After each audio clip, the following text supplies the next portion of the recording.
Chapter 993. It was already 8 o'clock in the evening. Giselle and Alexander took a shower together and came downstairs. Seeing Miranda curled up on the sofa and watching TV, Giselle joked, "Maybe it's because you're here. Eric doesn't plan to come tonight." Alexander also agreed. Maybe he went to Cindy's place. Although Miranda often acted a little arrogant in front of Eric, the girl's EQ was not low at all. The three women got along quite well.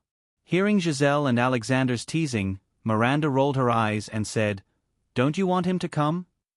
Alexander did not answer, but Giselle shrugged indifferently. "No." Miranda immediately made a threatening look. "I'll tell Eric your idea later." As soon as she said that, the doorbell rang. Miranda's expression became even more smug. She even made a beg-me expression to Giselle, jumped off the sofa barefooted, and ran to the door. Giselle and Alexander, who had just sat down on the sofa, also got up and went to greet her. At the entrance, they saw Miranda wrapped around Eric like a little koala.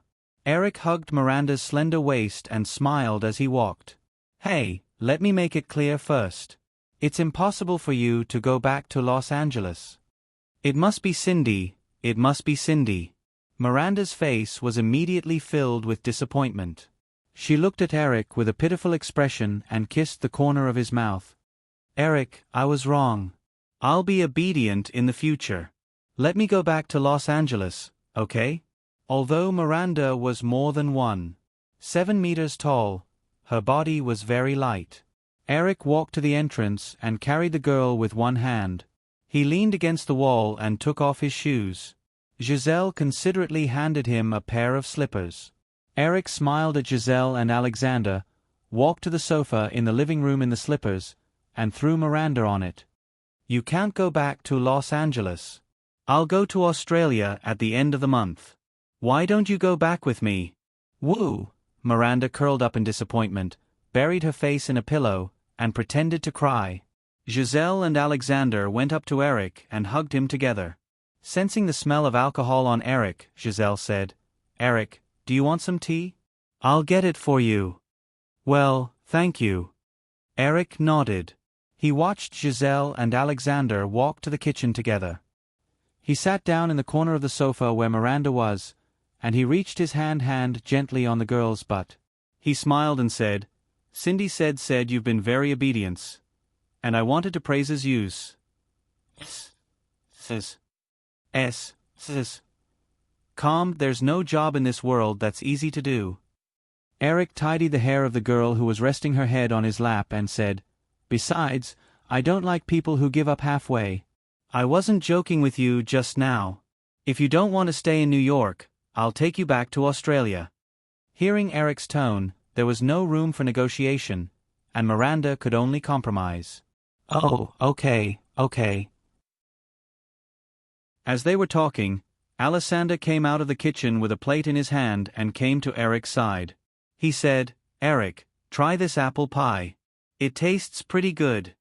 Eric had just picked up the small fork when Miranda jumped up and said unhappily, "Al, this is the apple pie I made. I made it all afternoon." "I didn't say that you didn't make it." Alexandria sat on the other side of Eric with a plate in one hand. When he took a piece, she took a small bite and said, "However, I just heated it up and added some honey. Eric, what do you think?" Eric nodded. "Not bad, it's very sweet." Miranda felt even more wronged and repeated again beside Eric, "I made it." I know. Eric smiled and said, "Remember to add some honey next time. You try it too. Isn't it better than what you made?" Miranda saw that there was no small fork on the plate, so she reached out her finger and put a small piece into her mouth. Although she knew that Eric and Alessandra were deliberately teasing her, she still could not help but repeat again, "I made it." Eric and Alessandra just nodded together and continued to divide the food on the plate. There was not much apple pie on the plate. When Giselle came out of the kitchen with the black tea she had made, the three of them had already wiped out the entire plate of apple pie. Taking a tissue to wipe the honey on her finger, Miranda, who had been a little depressed, saw Giselle and remembered to complain. She said, "Eric, Giselle just said that she didn't want you to come over at all." Eric took the black tea from Giselle and held it in his hand. He looked at Giselle in front of him with a smile and said, "Why?" Giselle poured 3 more cups of black tea and placed them on the coffee table in front of her. She sat on the sofa armrest next to Alessander and reached out to hug Alessander's shoulder. She bent down and kissed Alessander's lips. "Because I already have Al." Miranda saw Alessander's skillful response when Giselle kissed Alessander, and her eyes widened. Ever since she moved into this apartment, she felt that the relationship between Giselle and Alessander was a little too intimate. She originally thought that the two of them were just too close, but now, the situation seemed to be not quite right. It seemed that she should have thought of it long ago when she saw the two of them just showering together and wearing the same long light pink t-shirts. Eric saw the two women's actions and couldn't help but nod. He said, "Very good. When I have time, I can take a set of photos for the two of you.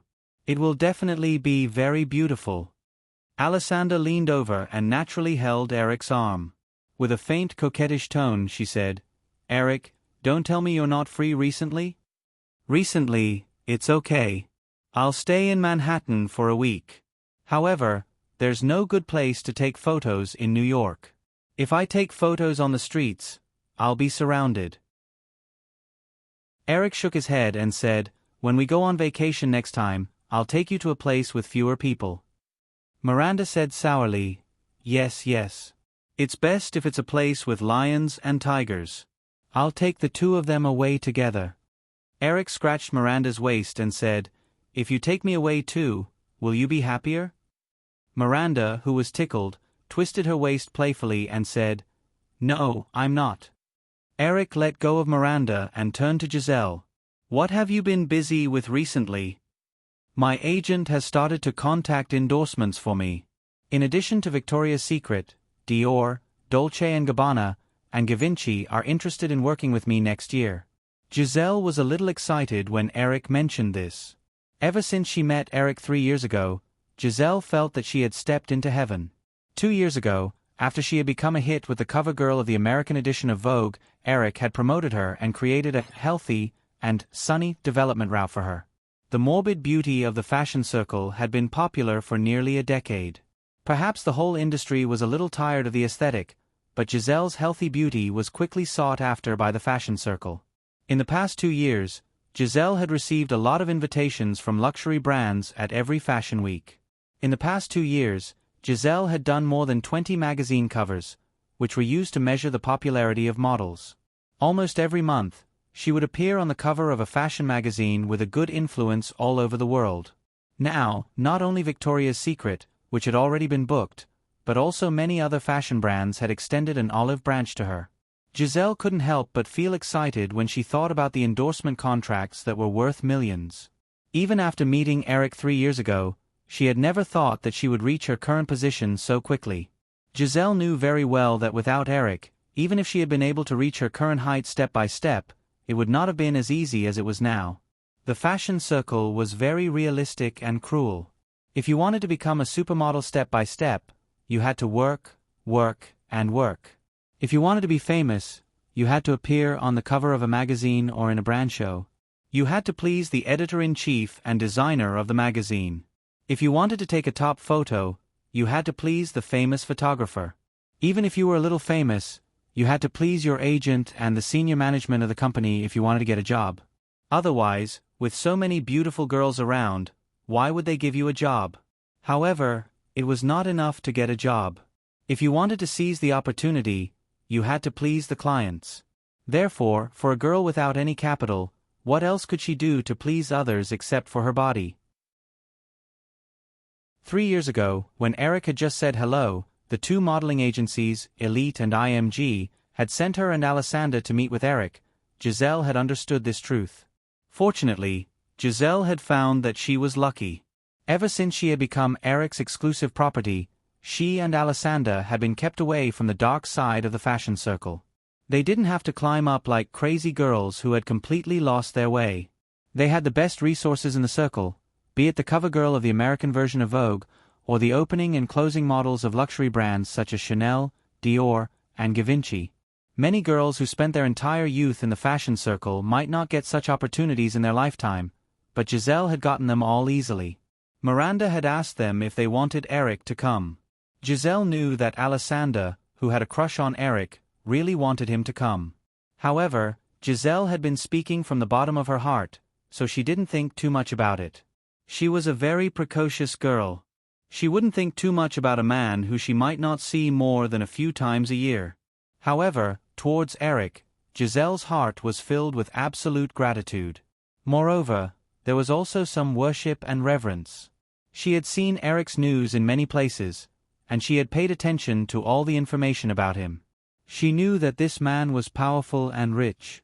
When she had seen Eric's net worth in Forbes magazine in March, Giselle had secretly calculated that it would take her more than 1,300 years to catch up with him, even if she kept earning $100 million a year. Who would have 1,300 years? And which supermodel could earn $100 million in a year? Therefore, she gradually stopped resisting Eric's treatment of her and Alessandra. She even cleverly understood Eric's intentions and became closer and closer to Alessandra. After a busy day, Eric planned to rest after chatting with the three girls for a while. Miranda was the best at reading people's expressions. She noticed Eric's expression and immediately hugged his arm and said, "Eric, let's sleep together tonight, okay?" "Well, Giselle and Alessandra have to agree," Eric said and looked at the other two girls. Giselle and Alessandra didn't answer. They just leaned closer and kissed each other. Eric spread out his hands and said to Miranda with a smile, "See, your disadvantage is too obvious." Miranda didn't have any expectations. She got up and walked upstairs gloomily. She didn't forget to say, "Be careful not to be sucked dry by them." Not long after, in the bedroom on the second floor, Eric had just taken a shower. His hair was still a little wet, and he was wearing a bathrobe.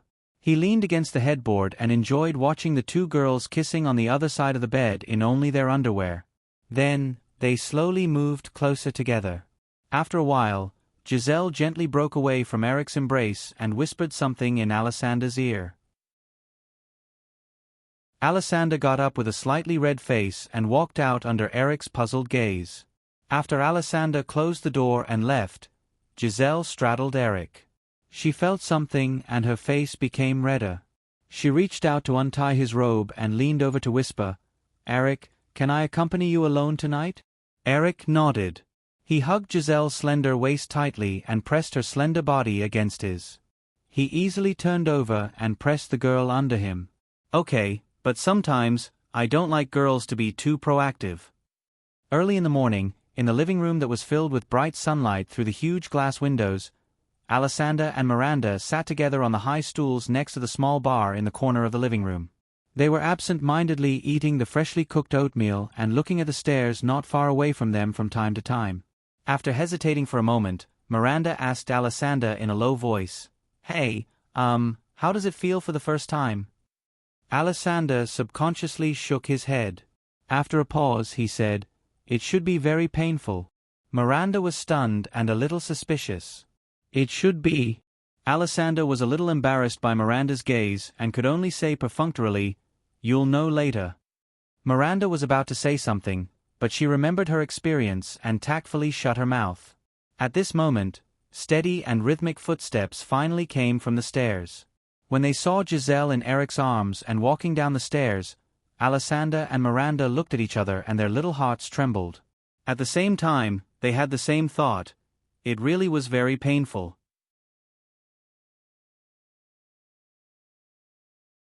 Chapter 994. Seeing Alessandra and Miranda eating breakfast at the bar in the living room, Eric did not enter the dining room. Instead, he placed the shy Giselle beside Alessandra and said, "Sit down, I'll go get breakfast." Alessandra felt that the atmosphere was a little strange. When he saw Eric walking towards the kitchen, he immediately got up and said, "Eric, let me help you." When she smelled the oatmeal, Giselle, who had exhausted herself last night, suddenly felt a strong sense of hunger. She didn't wait for Eric and Alexander to return before she picked up Alexander's small bowl and started drinking with a spoon. After finishing the oatmeal in Alessandra's bowl, Giselle raised her head and looked at Miranda, who was rolling her eyes, and said, "What are you looking at?" "You will have this day sooner or later." Miranda clicked her tongue and said, I'm just surprised. Giselle naturally knew what Miranda was surprised about. In the modeling circle, there weren't many girls who could keep their first time for a long time. If she and Alessandra hadn't been chosen by Eric the moment they stepped into the industry, the two girls wouldn't have been able to stay alone for the past few years. Although her body still felt a little uncomfortable, Giselle once again felt some gratitude towards Eric when she thought of this. After all, no matter how open-minded she was, no girl would be willing to exchange her body time and time again for a promotion. Eric and Alessandra quickly came out of the kitchen, each holding a tray in their hands. Sitting opposite Giselle, Eric placed a bowl of oatmeal and a fruit salad in front of Giselle. Then, he took a portion for himself and said while eating, "Rest well at home during the day.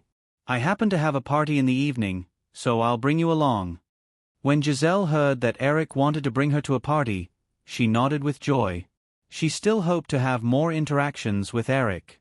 After all, this was her first man, and it might even be her last. However, Giselle thought of something and shook her head. "Eric, I have to shoot next month's cover for Bazaar magazine today. I already have an appointment with a photographer." Eric took the milk that Alessandra handed over and took a sip. "Then push it to tomorrow. Give your manager a call and tell her that you're accompanying me today." "Yes." Giselle said no more and nodded slightly. After they finished, Miranda tugged at Eric's sleeve pitifully. "Eric, I want to go to the party too." Eric shook his head and refused. "Not this time. I'll bring you guys to a more relaxed party next time." Although Giselle could slack off for a day, Eric couldn't. Before coming to Manhattan, his schedule for the next week was already full. The New Year's television program promotion season in May had just passed, and all the television stations under the ABC group had basically confirmed their subscription programs for the next year. For the next 2 days, Eric had to watch the presentations of new programs from the program production departments of several television networks. Classic television programs were always hard to come by. Even if he couldn't watch the high-ratings programs in his memory, Eric asked himself to be aware of the new programs that were about to be launched by the major television stations. After a busy day, Eric returned to his apartment on Madison Avenue in the evening. After a simple breakfast, he took Giselle to the Upper East Side. The party tonight was hosted by John Mark, the president of Morgan Stanley. When Chris came to East Hampton last week, he brought an invitation from Morgan Stanley. The IPO process of Yahoo had been steadily progressing under the operation of Morgan Stanley. There was no harm in building a good relationship with them, so Eric didn't refuse. The car stopped outside an apartment on East 95th Street. As soon as Eric took Giselle's hand and got out of the car, they saw John Mark and Chris coming out together. John Mark was about 50 years old. His hair was a little gray, and he was a little short. He was wearing a gray suit. When he saw Eric get out of the car, he immediately showed a warm smile on his face. He took 2 steps forward and reached out his hand to Eric. "Good evening, Eric." John Mark shook hands with Eric and looked at Giselle next to him. "This is Giselle Bündchen, my girlfriend," Eric took the initiative to introduce. "Giselle, this is Mr. John Mark, the president of Morgan Stanley." "Hello, Mr. Mark, nice to meet you." Giselle smiled and reached out her right hand to John Mark. John Mark gently shook Giselle's hand and said, "Hello, Miss Bündchen, nice to meet you too." After a few simple greetings, Eric greeted Chris and Emily before they walked into the apartment together. Due to the exorbitant price of land, Manhattan's buildings always looked cramped and crowded from the outside. The plain-looking red brick apartment in front of him was the same, but the inside of the apartment was very spacious. At this time, there were 20 to 30 people standing or sitting in the hall, but it didn't seem crowded at all. When the guests in the lobby saw Eric, they all stood up and gathered around him.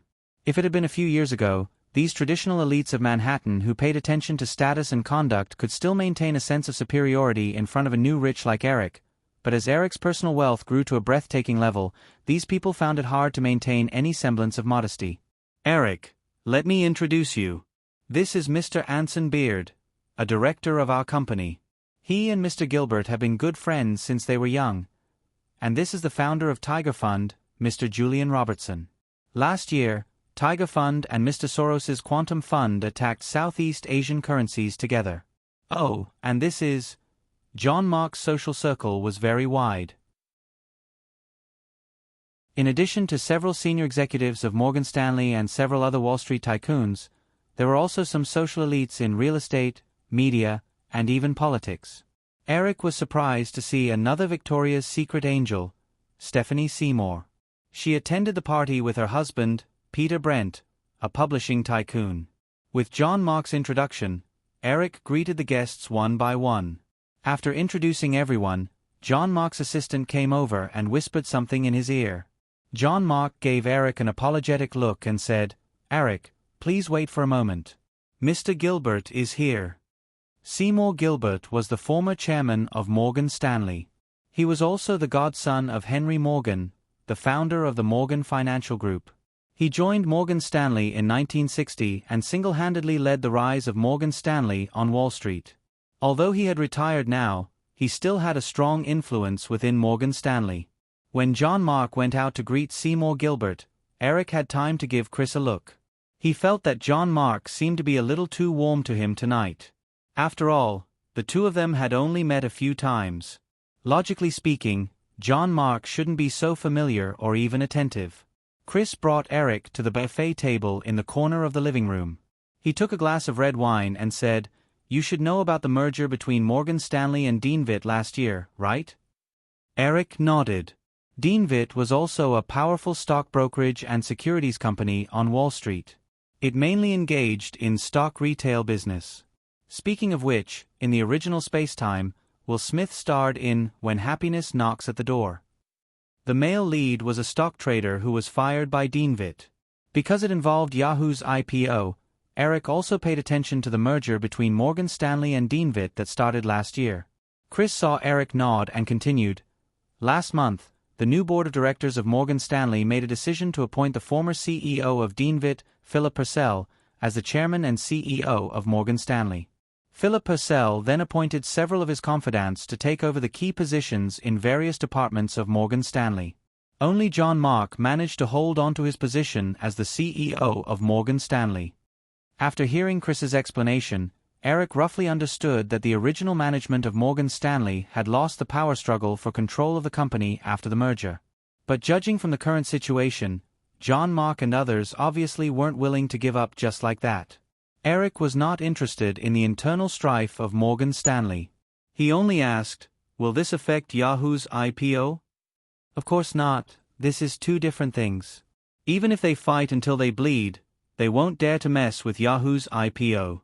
If they push us to other investment banks because of this, the entire Wall Street will laugh at Morgan Stanley." Chris's tone was very relaxed as he said, "John and the others just want to win you over." Eric finally understood. In the past 6 months, with the further rise of the Nasdaq, the assets of more than a dozen companies controlled by the Firefly system had exceeded $300 billion. Any one of these companies was a client that the major investment banks had to try their best to win over.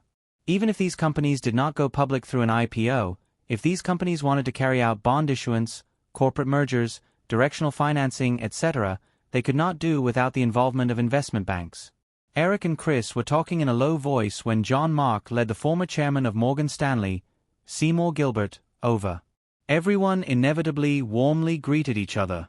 After chatting with Seymour Gilbert and the others for more than 10 minutes, they separated. Emily and Giselle, who had just taken the initiative to give the men time to talk, turned back with Stephanie Seymour. Stephanie Seymour was wearing a black deep V-neck evening gown, looking sexy and charming.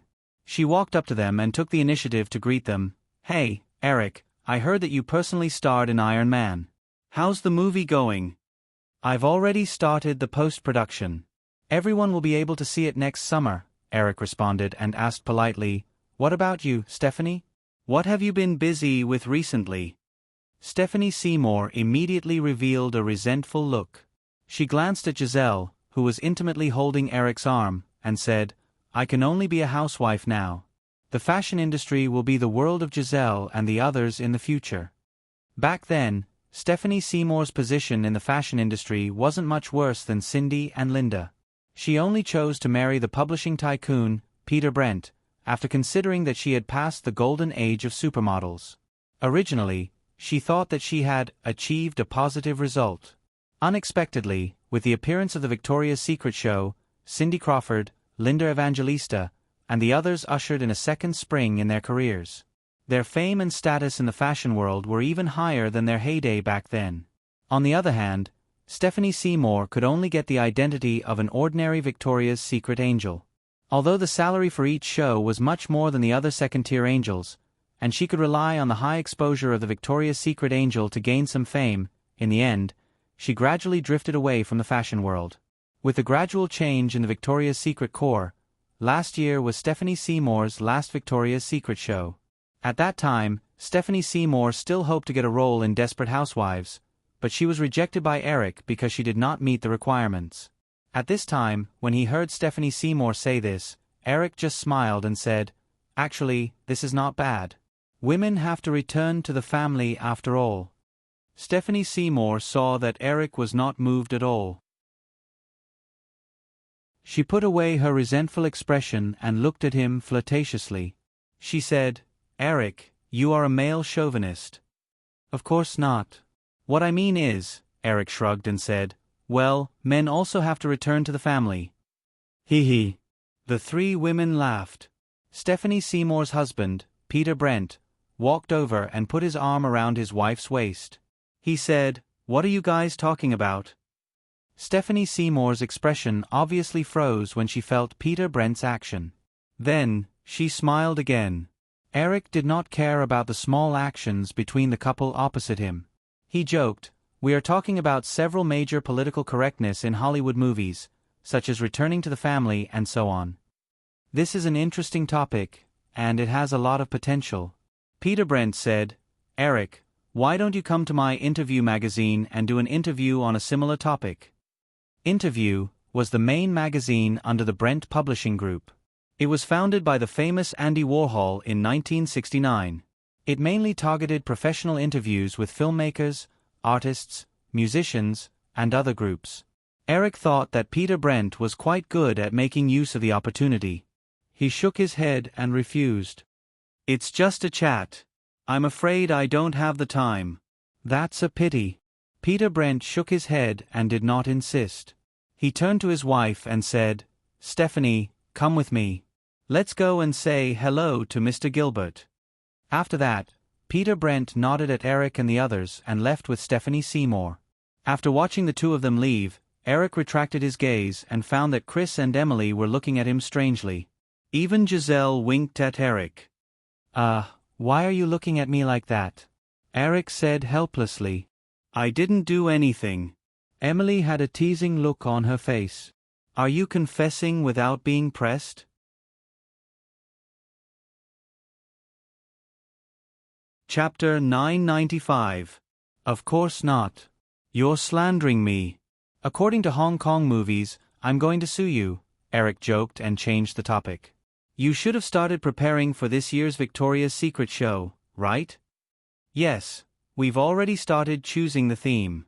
Emily did not dwell on the previous matter. We just opened the Victoria's Secret store in Europe in the first half of the year. We plan to hold the show in London this year. Eric rarely paid attention to the specific operations of the Victoria's Secret show. He just hugged Giselle and said, "Just remember to give Giselle an opening." Emily nodded and said, "Of course, there's also the wings." Also, this year, other than Cindy and the others, only Giselle can get the theme opening. Although Emily had a good relationship with Joanna and Virginia, and she even had Joanna's sister, Eva, by her side as her assistant, Emily was not a fan. However, Emily was already used to Eric's fickle behavior. She did not have any prejudice against Cindy, Giselle, and the others because of her relationship with Joanna and Virginia. She just habitually teased Eric. This year would be the 5th year of the Victoria's Secret show. Cindy Crawford, Linda Evangelista, Kristen Durrington, Diane Kruger, and Tyra Banks had signed endorsement contracts with Victoria's Secret for 5 years. After this year, Cindy and Linda would retire from being Victoria's Secret spokespersons and concentrate on their TV shows. Kristen Durrington was already married and would also choose to retire as a housewife. Of the original 5, only Diane Kruger and Tyra Banks would stay. Giselle would only participate in the Victoria's Secret show this year and would officially sign an endorsement contract with Victoria's Secret next year. As they were chatting, the host of tonight's party, John Mark, came over again. After greeting them, John Mark said to Eric, "Eric, can we talk alone?" Eric was a little confused, but he did not refuse and said, "Of course." John Mark made an inviting gesture, and together they made their way through the crowd in the lobby and up the spiral staircase of the duplex to a reception room on the second floor. Gesturing for Eric to sit on the sofa, John Mark walked to the wine cabinet by the wall and took out a bottle of whiskey to pour 2 glasses. He then took out 2 ice cubes from the small fridge and placed them in. He then handed 1 glass to Eric and said, "Try my collection of Johnnie Walker. Although whiskey doesn't taste better the older it is, there aren't many bottles of 50-year-old Johnnie Walker in the world." Eric picked up the glass and brought it to his mouth. He smelled the strong aroma of the wine and the unique smell of Scotch whiskey. He took a small sip and nodded. "It's great, but I don't know much about this." John Mark sat on the sofa across from Eric with a gentle smile on his face. He said, "It seems like you don't drink often, but it's actually a good habit." "I just prefer to stay sober," said Eric as he gently swirled the glass in his hand. He looked at John Mark and waited for him to state his intentions. John Mark took a few sips of the whiskey in his glass and said, "Eric, have you thought about speeding up Yahoo's IPO process?" "Chris is usually in charge of this kind of thing," Eric replied calmly. At the same time, he was thinking about why John Mark suddenly brought this up. Chris didn't mention this to him. Now that he thought about it, it should be John Mark's sudden attack. Compared to the more professional Chris, John Mark might think that he was an easier breakthrough point. Perhaps John Mark and the others wanted to use Yahoo's IPO to turn the tables on the company's power struggle. Yahoo's IPO strategy was constantly being adjusted. Initially, Eric hoped that Yahoo could issue 30% of its total shares at the end of this year or the beginning of next year. This way, Yahoo could receive enough funds to support the development of Yahoo for the next 5 to 10 years. However, as Eric's understanding of IPO information deepened, he also realized that this was not realistic at all. Yahoo's valuation at the beginning of the year was $15 billion. Based on the average growth of technology stocks in the past 6 months, Yahoo's valuation should have increased to $25 billion. As long as the Nasdaq did not collapse early, the valuation by the end of the year could even be close to $50 billion. Therefore, if Yahoo issued 30% of its shares at once, the theoretical scale of financing would reach $15 billion. This number broke the record for IPO in U.S. stock market history before 1998. Before this, the largest IPO in the U.S. stock market, Deutsche Telekom, only raised $13 billion when it went public in 1996. Deutsche Telekom's status in Germany was similar to AT&T in the U.S. Yahoo could not compare in terms of net assets and annual turnover. Eric had absolute confidence in Yahoo's future, but that did not mean everyone was the same. More and more people were paying attention to the capital bubble caused by the new technology wave. Although Yahoo's performance had been growing rapidly in recent years, last year's annual revenue was only $600 million. Even if this year's annual revenue exceeded $1 billion, it was definitely not enough to support a market value of $50 billion. It was a well-known fact that the Nasdaq was high. If Yahoo showed too much appetite during the IPO, coupled with investors' fear of the stock market bursting, Yahoo's IPO would ultimately fail. Therefore, Eric only planned to issue 10% to 15% of Yahoo's shares for this IPO. He did not have high expectations for Yahoo's valuation. According to the offering price, Yahoo only needed to be valued at more than $30 billion. Of course, even so, Yahoo could still raise $3 billion to $5 billion in one go. This was enough to support Yahoo's expansion for the next 3 to 5 years and successfully survive the winter period after the stock market burst. $3 billion to $5 billion in financing. Even if it could not be compared to Deutsche Telekom 2 years ago, it was definitely a very large IPO in the next few years. Once it was successful, Morgan Stanley, who was in charge of the underwriting, would not only receive a generous commission, but it would also further increase its influence on Wall Street and attract more companies that could be listed in the next few years to cooperate with them. Morgan Stanley's team, who was in charge of Yahoo's IPO, would naturally have more say in the new company. When he heard Eric mention Chris, John Mark said, "Eric, you are the owner of Firefly, so I think it's better to discuss this with you first." The provocation in John Mark's words made Eric a little unhappy, but he just smiled and said, "I've always liked to leave professional things to professionals. This is also the reason why Firefly has been able to develop to its current scale." John Mark purposely mentioned that Eric was the owner of Firefly. He wanted to provoke Eric's desire to control Firefly and make him make a decision that suits his intentions.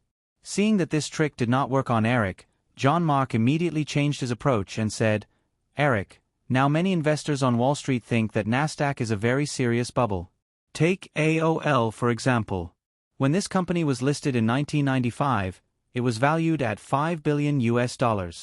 But until now, in just 2.5 years, its market value has exceeded $40 billion, an increase of 800%.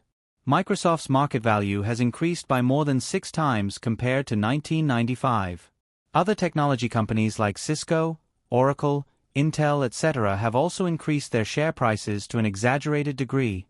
Therefore, the next few months should be the best time for Yahoo to be listed. We are already well prepared. As long as we start, we will be able to complete the IPO plan before September.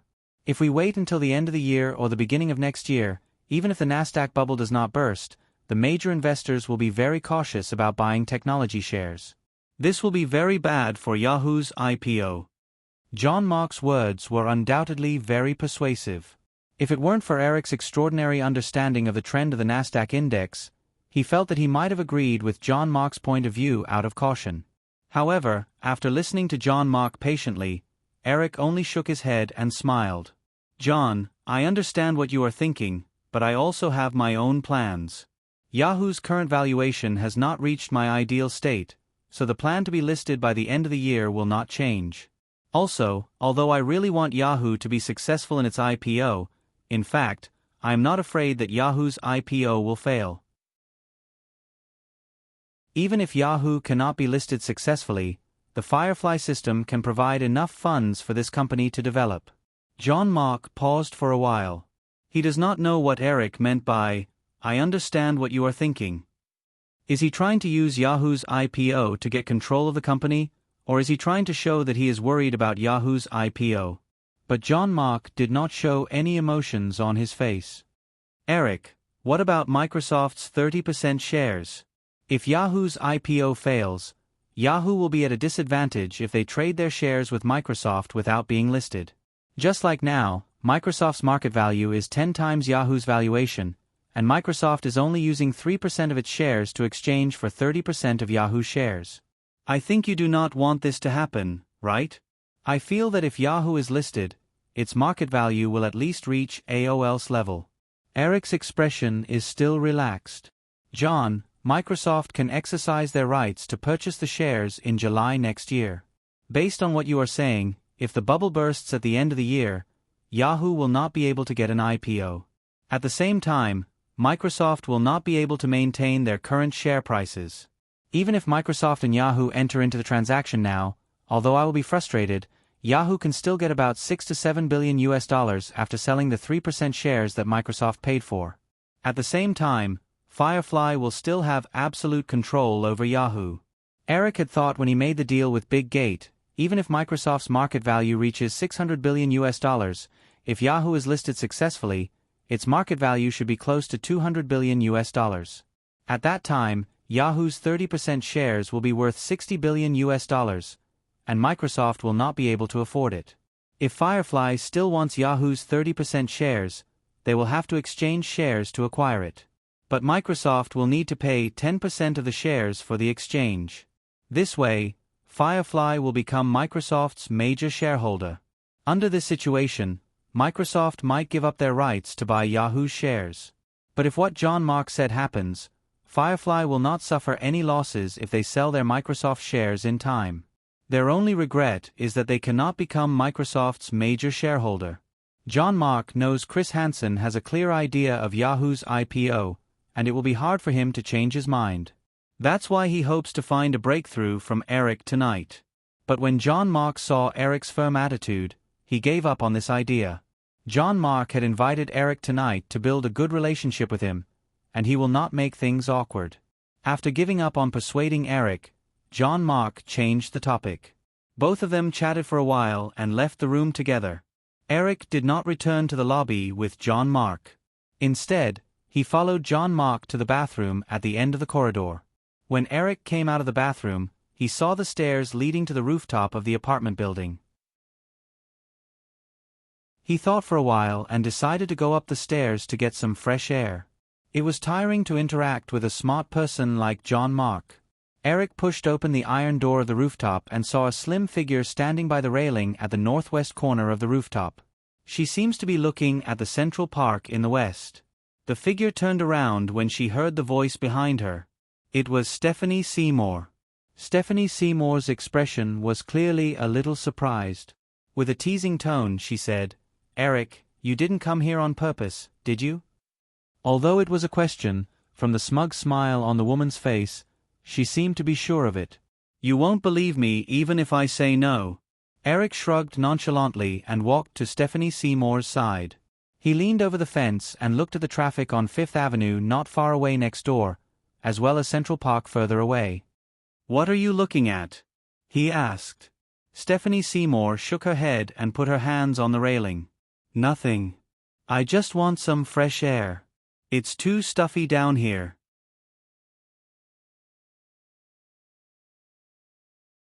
Chapter 996.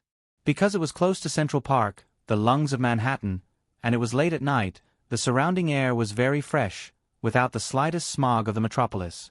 Eric nodded and didn't say anything else. He focused on enjoying the rare silence of the night. As one of the most famous supermodels in the 1990s, Stephanie Seymour was used to seeing countless men trying to get close to her. Naturally, she had the unique pride of a beautiful woman. In the few contacts with Eric, the other party's lukewarm response was almost a setback for her. Eric's appearance just now gave Stephanie Seymour confidence again. She was sure that Eric had secretly followed her.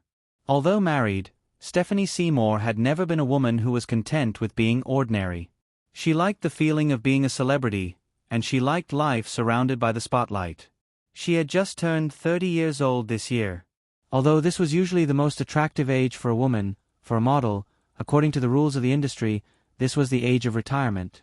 However, the Victoria's Secret show and the emergence of many things in recent years had changed all of this. Since Cindy Crawford, Linda Evangelista, and others, who were a few years older than her, could maintain their influence in the fashion industry for a long time by virtue of their status in the Victoria's Secret Army and their TV shows, Stephanie Seymour felt that she could certainly do the same. Of course, the premise was that she had to get the opportunity first. Thinking of this, Stephanie Seymour felt a little resentful.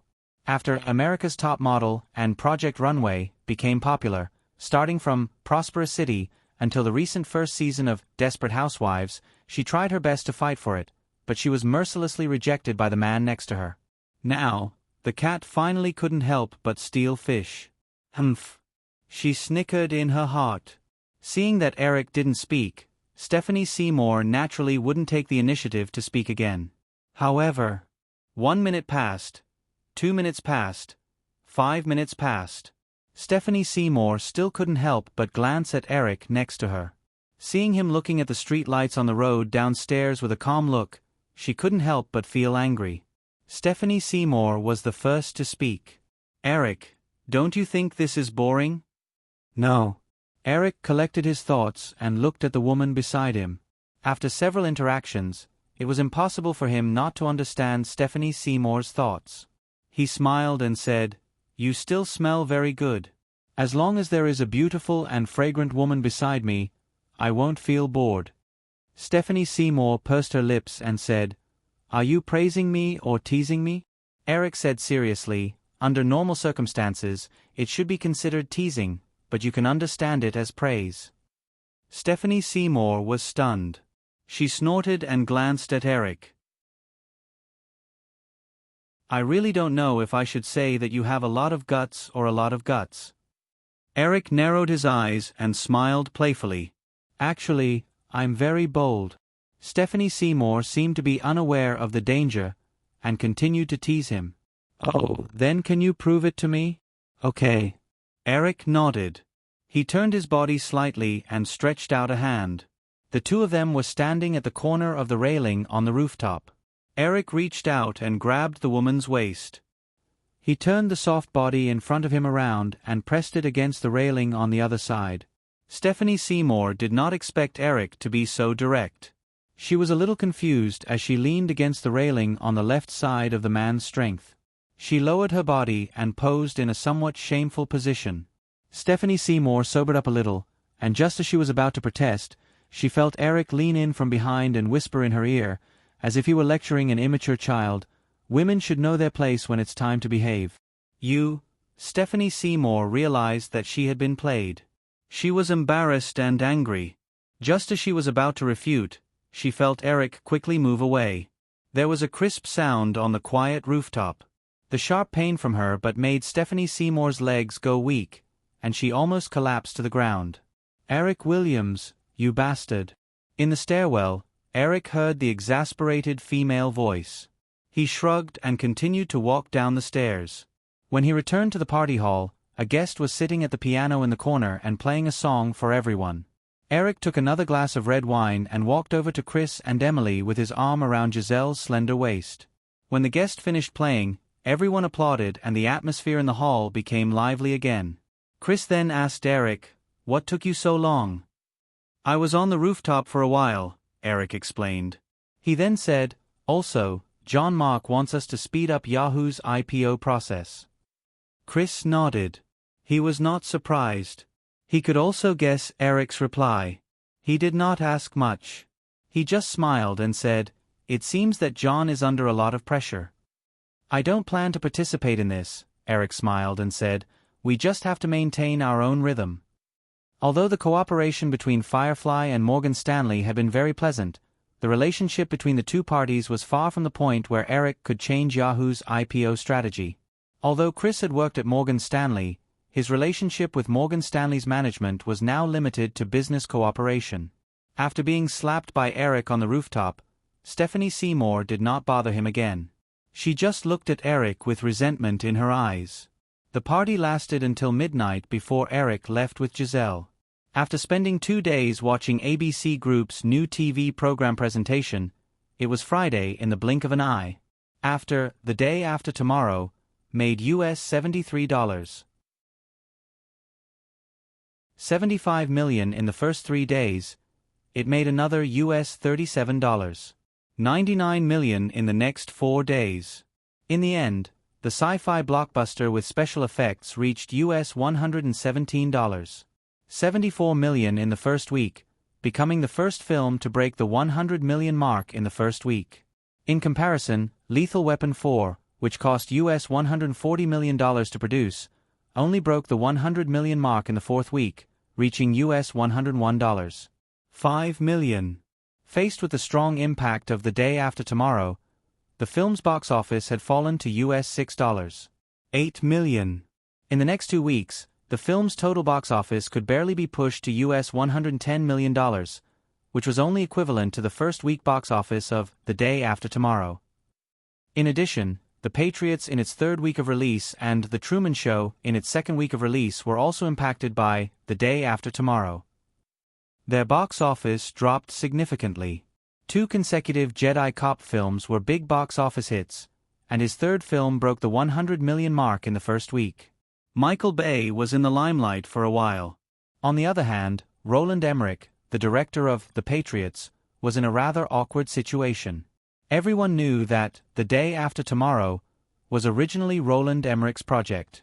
However, Roland Emmerich had given up on this film under the temptation of Sony's huge director's salary. Instead, he had chosen to direct Sony Pictures' Godzilla. Godzilla's lukewarm reception had directly damaged Roland Emmerich's godhood as a director. Now, the performance of The Patriots was even worse.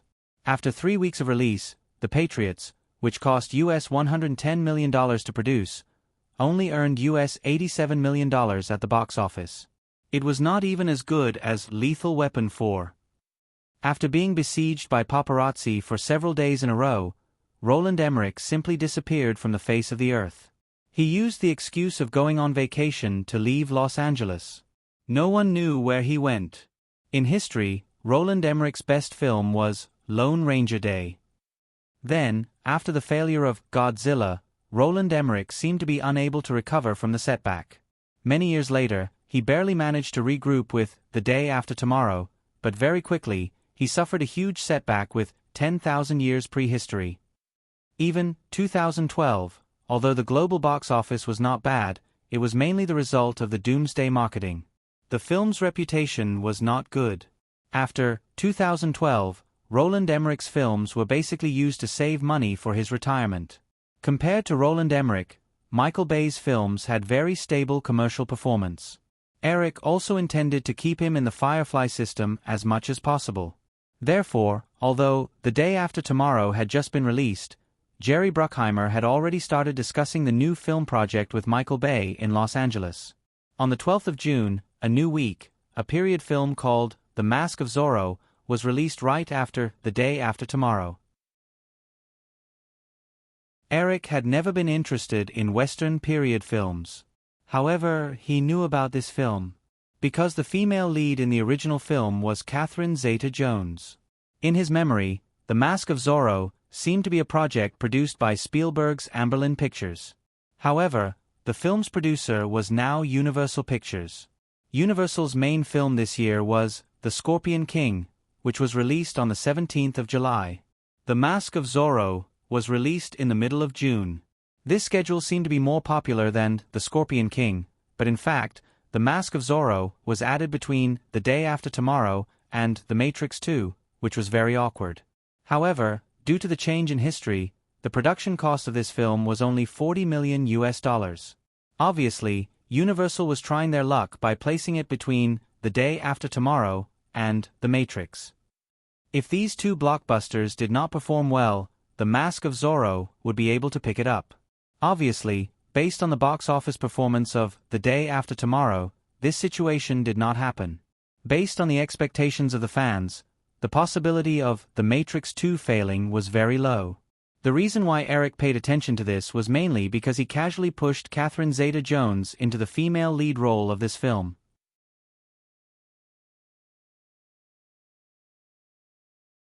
Chapter 997. It was already midsummer, and it wasn't even 8 in the morning, but the sunlight coming in through the window was already warm. Marissa Meyer brought 2 sets of breakfast into the living room and placed the tray on the round table next to the floor-to-ceiling window. She subconsciously looked out of the window. This apartment was Eric's penthouse at the entrance of 6th Avenue. However, he hadn't been back for a week, so this apartment had become the employee benefit of the 2 female assistants. Looking out from a height of more than 200 meters, the sun was already high in the sky, like a blazing mercury lamp hanging in the blue dome of the sky. Below their feet was New York City, which was surrounded by water.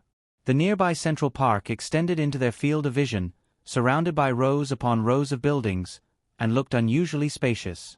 Looking at the scenery in front of her, Maya took a deep breath, and in her heart, she fantasized about when she would be able to buy such an apartment.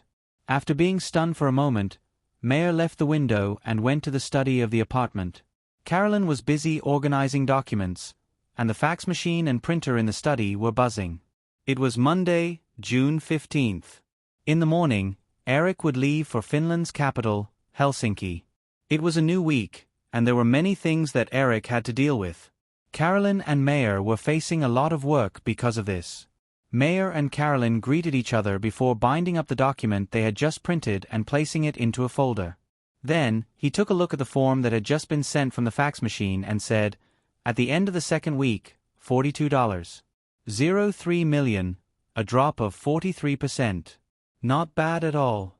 The cumulative box office sales in 10 days have reached $153 million. Carolyn knew that Meyer was talking about the box office of The Day After Tomorrow. She moved the mouse and gently clicked on the screen of the laptop on the desk a few times, and the printer started buzzing again. She said, "Of course, this is the script written by Eric himself. Mary, can you pass me that gray folder?" Meyer smiled when she heard Carolyn's admiring tone. She passed a folder to Carolyn and said, "However, I've always been curious as to why Eric sold the rights to produce the sequel to The Matrix. There are still 5 days before the release of The Matrix 2, and the midnight pre-sales are already close to $5 million USD. The global box office of this sequel is very likely to surpass that of the first film.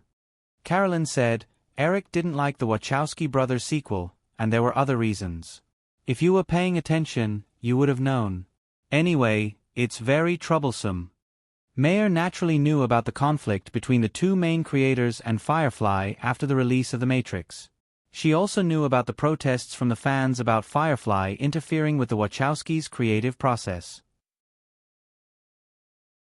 She said, if it were me, I wouldn't sell it no matter what. The influence of The Matrix has already exceeded that of the movie itself.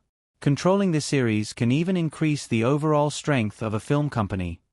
When Firefly sold the rights to produce the sequel to The Matrix, Carolyn had already entered Eric's assistant's office.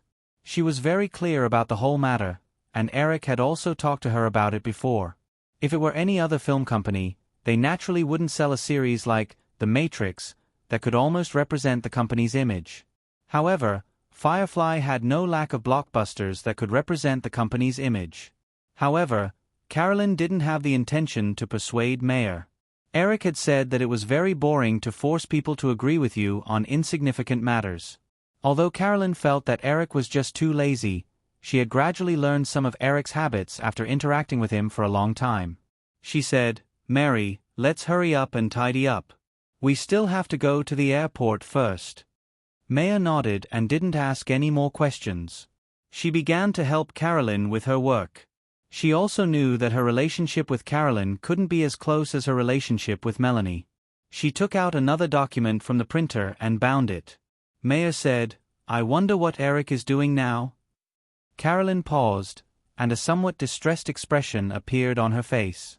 She pretended to be absent-minded and said, Who cares, bad guy? At this time, Eric was in Greenwich Village in the lower city. Compared to the high-rise apartment at the entrance of 6th Avenue, this red brick apartment was hidden between a few green trees. The morning light in the restaurant on the second floor was just right. Most of the fall TV series were still in the preparation stage, but the reality show had already started production in advance. Eric took some time yesterday to check the production progress of the new season of America's Top Model and Project Runway. He had dinner with Cindy Crawford and Linda Evangelista in the evening, and then he was up until now. This was the apartment that Linda had bought for $2.8 million a few years ago. From the outside, it looked like an ordinary 3-story red brick apartment, but the interior was a spacious duplex structure.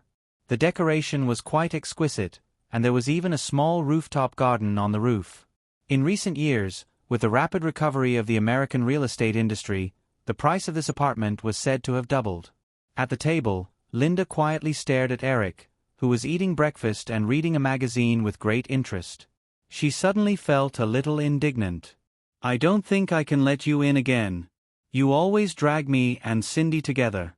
It's too reckless. Eric didn't raise his head. He just nodded slowly to show his agreement. Linda angrily waved the spoon in her hand. She didn't throw it at him, but turned to Cindy, as if she wanted to pull her to her side. Eric and I didn't want to come here in the first place. Don't tell me you don't remember what happened last night. Cindy took a bite out of a piece of bread and glanced at her with disdain. Eric and I didn't want to come here. Don't tell me you don't remember what happened last night. Linda's expression immediately became a bit awkward. She really only remembered some scattered images. She said, That's the problem. I rarely get drunk in the past. It must be this guy who is messing with me. You mean he got you drunk on purpose to get you into bed? Cindy wagged her finger at Eric with a smile on her face. Do you think he's that kind of person? Do you think he's a good guy? Of course not. I mean, he wouldn't have gone through so much trouble. Eric finally raised his head and said helplessly, Shouldn't you talk about this behind my back? Linda glanced at him. You know how to be embarrassed? Yeah. I'm already embarrassed. Linda snorted. She felt that it was pointless to continue the topic in front of Eric. She asked, Hey, are you leaving New York today? Eric nodded and said, My flight is at noon. Linda remembered something when Eric mentioned the plane. She said, last time I went to Chongdao, I saw your private airport under construction. Can I borrow your private jet in the future? Sure. Eric was very straightforward. He said, but there's a condition. Huh? Eric said seriously, the woman who wants to use my private jet is either my woman or a lesbian. Choose one. I choose the lesbian. Linda immediately made the decision without any shame. She leaned over to Cindy and said, Cindy baby, let's kiss. Cindy didn't mind. She skillfully planted a kiss on Linda's red lips before continuing to eat. The two beauties kissed. Although it was only for a short moment, it was still very pleasing to the eye. Eric couldn't help but nod and smile. Okay, keep it up. Linda giggled a little. Cindy just rolled her eyes at Eric. The two women still had work to do today. After happily eating breakfast, the three of them left Linda's apartment together. Eric wasn't in a hurry. He considerately sent the two women to their workplaces and then rushed to Arthur Mike Airport in Chongdao. Arthur Mike Airport was in the middle of Chongdao. It was more than 70 kilometers away from Manhattan. On Monday morning, there was a bit of a traffic jam. When Eric arrived at the airport, it was already close to noon. Carolyn and Melanie had already arrived early. After a simple breakfast in a restaurant near the airport, Eric boarded the Boeing 767. This time, he would fly directly to Helsinki, the capital of Finland. After dealing with Nokia's matters, Eric would then rush to London. The distance between New York and Helsinki was nearly 7,000 kilometers. According to the speed of the Boeing 767, the journey would take about 10 hours. According to the time difference, it should be 6 o'clock in the morning in Helsinki when they arrived at their destination. Although it was a little early, Finland was close to the Arctic Circle. It was the longest time of the year. Eric, this is the box office information for the weekend that just passed. This is the final list of characters for Headless Valley. The town of Sleepy Hollow in England has basically been set up. Mr. Burton will fly to England on Wednesday to prepare for the start of the shooting. Also, this is the transaction report of the last batch of stocks bought by the Clover Fund. Oh, this is the financing plan that has just been drafted in Los Angeles. In the study of the private jet, after the flight stabilized, Carolyn placed a large pile of documents in front of Eric one by one. However, looking at Meyer's sullen expression and Carolyn's serious tone, Eric realized that his cousin was probably unhappy because he hadn't returned to his apartment for the entire week. She was in a bad mood. Pressing the last copy of the script for Public Enemy under his arm, Eric looked at her and coaxed, Hey, when we arrive in Finland, I'll take you to the Arctic Circle to see the aurora, okay?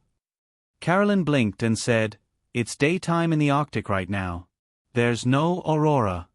Eric slapped his forehead and said, Oh, I forgot about that. Then let's take a good look around Helsinki. You can even be my tour guide. Carolyn refused, which was rare. No, I still have work to do.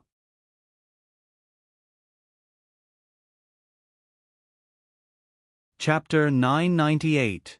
Your job is to satisfy my needs. It's decided then.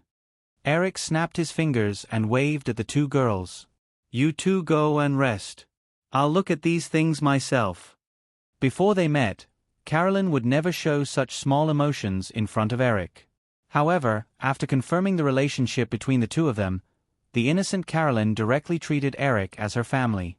Therefore, she no longer buried everything in her heart like she used to.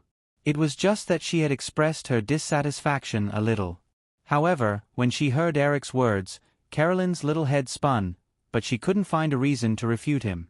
Looking at the stack of documents that she had deliberately piled in front of Eric, Carolyn suddenly felt that she had gone overboard. She stepped on the carpet with her high heels and lowered her voice to avoid Eric's gaze. Then, Eric, do you want coffee? Meyer, who was standing next to them, rolled her eyes when she heard Carolyn's words. Little Carolyn, you have to remember that you were angry just now. Eric couldn't help but smile. He really wanted to reach out and pinch Carolyn's face. Of course, he didn't do so rashly. Otherwise, Carolyn would chase after him to apologize again. Well, purified water is fine. Noticing the reactions of the two people beside her, Carolyn felt even more embarrassed. She lowered her head and ran out of the study. Eric looked at Carolyn running away and thought of something. He stopped Mayer, who was about to leave, and gestured for her to sit on the sofa opposite him. "How's the preparation of the documents of Nokia's major R&D centers going?" Mayer sat down on the sofa and said, "Carolyn and I contacted Nokia last week. However, Nokia has set up a total of 17 R&D centers of different sizes around the world. There are hundreds of R&D projects of various types. They said that it would take a week to organize the documents, and it should be completed by Thursday." Eric nodded, but he felt a little emotional. Nokia had not yet reached its peak state, but it already had 17 R&D centers. One could imagine how powerful Nokia's technology was during its heyday. The collapse of such a giant aircraft carrier in the industry in just a few years was definitely not due to technical issues. After sighing for a moment, Eric looked at Mayer and said, "Have you thought about what you want to do in the future?" Upon hearing Eric's question, Mayer immediately thought of Melanie, who had just joined Firefly Electronics. The focus of Firefly Electronics development this year was the overseas business. After Melanie left Eric, she was directly placed in the newly established position of Vice President of the Overseas Operations Department of Firefly Electronics. It was almost equivalent to walking to the level of workplace power that many people would need at least 10 years to achieve in one go. Some time ago, Eric suddenly transferred her to his side. Although Mayer had some doubts, she gradually realized that the opportunities she faced were definitely not much worse than Melanie's. Mayer's fingers twirled the corner of her professional skirt, but her thoughts were very clear.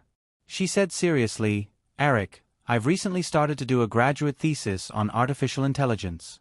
The topic is related to the Google search engine that Yahoo just launched. I think I'm more suitable for this technology research and development work in the future." "I originally wanted you to go to Yahoo too."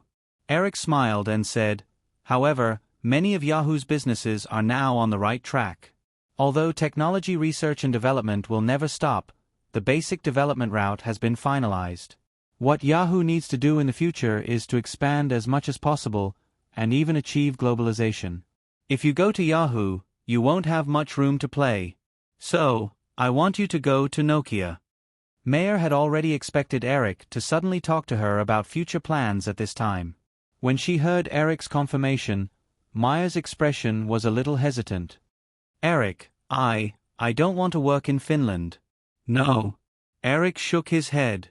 He saw Carolyn walk in with a glass of water. He paused for a moment and took the glass from Carolyn. He motioned for her to sit opposite him and then continued, "You only need to work in the United States in the future. The location will probably be in Silicon Valley. I hope you can gather the technical resources of Nokia, Yahoo, Qualcomm, Firefly Electronics, and several other companies to develop a smartphone. You should know the concept of a smartphone, right?" "Yes, I've been in the assistant's office for a year. I've come across some related information, but it's not very detailed." Mayer nodded immediately. He was a little excited. Combining the technological strength of several major technology companies under Firefly's investment into one product meant that this product had a very important position in Eric's heart. Thinking about the current Fireflyer player, as long as this product was successful, his position in Firefly's system would not be much lower than the several senior executives of Firefly Electronics. "I'll give you the detailed information slowly in the future. What you need to do next is to fully understand Nokia. I want to see the information I asked you to gather about the Nokia Technology R&D Center project, but I also hope that you can understand it in detail in a few days." Mayer nodded and promised, "I will, Eric." Eric was about to let Mayer and Carolyn leave when he felt Mayer's excitement. He added, "There's one more thing. Nokia is not the only one who wants to develop this smartphone. Firefly Electronics will also start this project at the same time. I don't intend to put all my eggs in one basket. If you don't do well in the future, you'll still get nothing. Of course, if you do well, your advantage is also very obvious.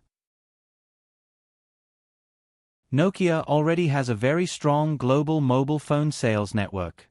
The products you make can easily occupy the market." Mayer was a little disappointed when she heard this, but she was relieved in the blink of an eye. It was already rare for Eric to entrust her with such an important task. It would be abnormal if he put all his chips on her. After discussing matters, Eric sent the two women away. Only then did he turn his attention to the pile of documents in front of him. The first thing to pay attention to was last week's box office information. The box office performance of The Day After Tomorrow was still strong. For a commercial blockbuster with a high box office in the first week, it was very rare for the box office to maintain a drop of 42% this weekend. Although The Mask of Zorro had good reviews from the media, the box office for the first 3 days was only about $18 million.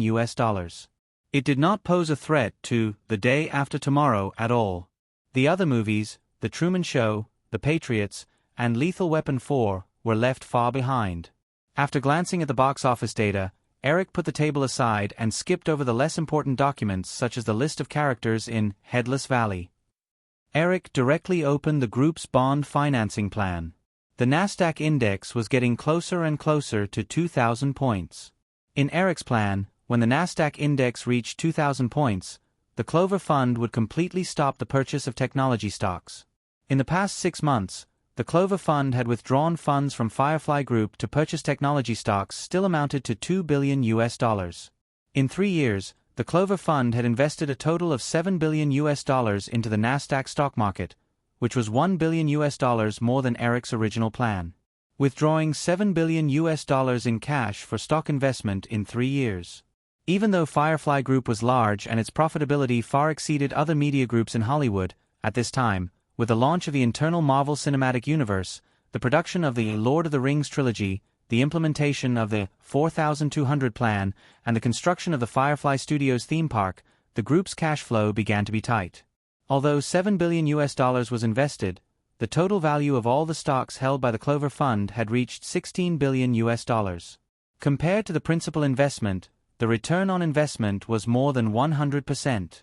Even if only a part of the stock was sold, Firefly Group's cash flow thirst could immediately be alleviated. However, Eric did not intend to do this. Instead, he chose the most common financing method used by many companies when they were short of cash: issuing bonds. At the end of May, the management had already begun to draft a financing plan and it was finally finalized. Firefly would issue $2 billion of 5-year corporate bonds at the beginning of July. Firefly Group's current corporate credit rating had reached the highest level of 3A. Therefore, the annual interest rate of the bonds for this financing was only 4.2%, which was a full 1.3% lower than the annual interest rate of the bonds issued when Firefly acquired ABC Group. This number seemed insignificant, but it could save Firefly $26 million of interest expenses each year, which was $130 million in 5 years. Although the annual interest rate was low, Firefly Group's bonds were still very popular. The document in his hand showed that Morgan Stanley, who was responsible for this bond issue, had determined more than 50% of the distribution share. The reason for this was that in addition to the safety and profitability of Firefly Group's bonds were very secure, many investment institutions on Wall Street wanted to become Firefly Group's creditors, which was also a large part of the reason. As an unlisted company, the only opportunity for Wall Street capital to intervene in Firefly Group was to buy the company's bonds. In this way, once Firefly Group's operations were in trouble, as creditors, Wall Street capital also had room to maneuver. Of course, although the performance of Firefly Group's film business this year would not be as good as before, Eric would not easily give some people a chance. Even if the shares held by the Clover Fund were not included, in addition to the film business, the company's TV business, theme parks, and toy peripherals, and even the increasingly strong digital field, were all operating well and their profitability was very stable. What's more, after a short downturn, Firefly's film business would still be very strong starting next year. The 2 Boeing 747-400 ordered by Eric would be installed with a communication system, but the Boeing 767 in front of him did not have such a configuration. It took a few hours to finish the documents in front of him. Although there were some doubts, he could not immediately discuss it with Los Angeles over the phone. He had to wait until he arrived in Helsinki. Although the private jet flew from west to east, because it was flying towards the Arctic Circle, it only experienced a very short night before the porthole lit up again. Eric and Carolyn had a special dinner together on the plane and rested for a few hours. When they woke up again, the Boeing 767 had arrived in the sky above Helsinki, Finland. Looking down through the porthole, Eric found that Helsinki's Vantaa airport was very conspicuous, occupying a large area in the north of the city. At first, there were some doubts, but soon he understood. It was not that Vantaa airport was too big, but that Helsinki was too small. The area of Finland was not much different from California. However, California's total population was close to 40 million, and the entire Finland's population was less than 5 million. As the capital of Finland, Helsinki's population was only about 500,000. The Boeing 767 flew over Helsinki and looked down at the city from a close distance. It felt more empty. Even in the city center, many places were large tracts of forest. As soon as Eric got off the plane, Nokia's CEO, Jooma Alala, led a few people to greet him warmly. "Eric, welcome to Finland." Jooma Alala warmly hugged Eric and began to introduce him to several Nokia executives in English. Eric shook hands with them one by one. Among them, he was more familiar with the current CFO of Nokia, Ali Karasuo. The other party was a native Finnish, so his name was a bit awkward. Eric happened to remember that the other party had a very interesting Chinese name, Kong Pei Kai. Kong Pei Kai was the next CEO that Jooma Alala recommended to Eric. As for Jooma Alala, in the plan, the other party would still serve as a director of Nokia's board of directors after leaving, but he would no longer hold an actual position in Nokia. It was said that the other party intended to run for president of Finland, but Eric did not know the details. In fact, if Firefly wanted to retain Jooma Alala, they could still let him stay in Nokia. However, Eric did not do so. Speeding up the replacement of Nokia's management was also beneficial for Firefly to gain control of the company faster. Once Jooma Alala continued to stay, the other party's influence in Nokia would only become more and more entrenched, and it would become more and more disadvantageous for Firefly to take back Nokia's management rights. Of course, although he would leave next year, the two parties parted on good terms. Eric did not want Jooma Alala to continue to be Nokia's CEO, but he would never deny the contributions that Jooma Alala had made to Nokia over the years. If Jooma Alala had not discovered and vigorously promoted the GSM communication technology led by Nokia, this small company in a corner of Northern Europe would not have developed into an international mobile communication equipment giant today.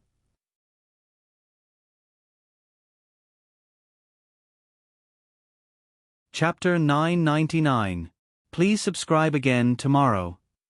Nokia's headquarters was in Esberg City, which was west of Helsinki. Esberg and Helsinki were almost connected. After leaving Vantaa Airport, they arrived at their destination in just over 20 minutes.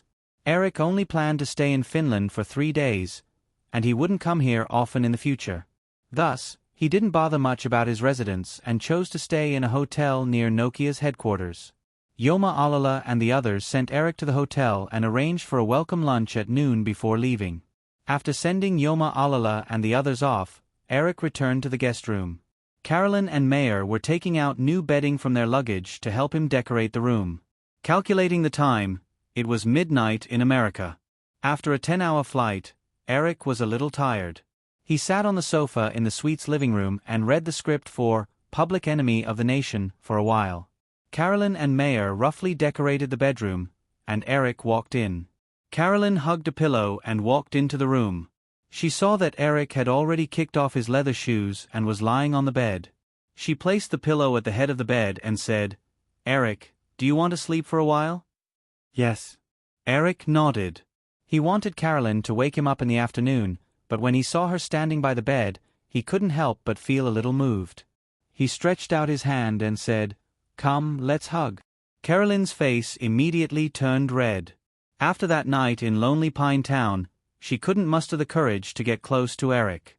She subconsciously looked behind her and shook her head in panic. No, Mary is still here." Just as Carolyn finished speaking, Meyer's voice came from outside. It was obvious that she did it on purpose. "Boss, if there's nothing else, I'll go back to my room first." Hearing the sound of the door opening and closing, Carolyn stood by the bed and quickly blinked a few times. Her face became even redder. Seeing Carolyn's shy appearance, Eric patted her and said, "All right, I won't hug you. Sit down and chat with me." Carolyn sat down on the edge of the bed in a ladylike manner. Her eyes sparkled as she looked over and said, "Eric, will you visit your aunt when you go to London this weekend?" Eric hesitated for a moment. Sensing the anticipation in Carolyn's eyes, he asked, "Okay. Is she currently living in London?" "Yes, my aunt moved back. She lives in Paddington." During the few days that Olivier had been in Los Angeles, the two of them did not interact much. Eric could not help but feel curious. He asked, "What did she do in Greece?" Carolyn paused for a moment before she understood. She said, "Auntie mentioned in her letter that she had opened a small shop on Mykonos Island in the Aegean Sea. She specialized in selling clothes that she had made herself. Mykonos Island was very beautiful. Some people said that it was the closest place to heaven." Auntie lived on that island most of the time.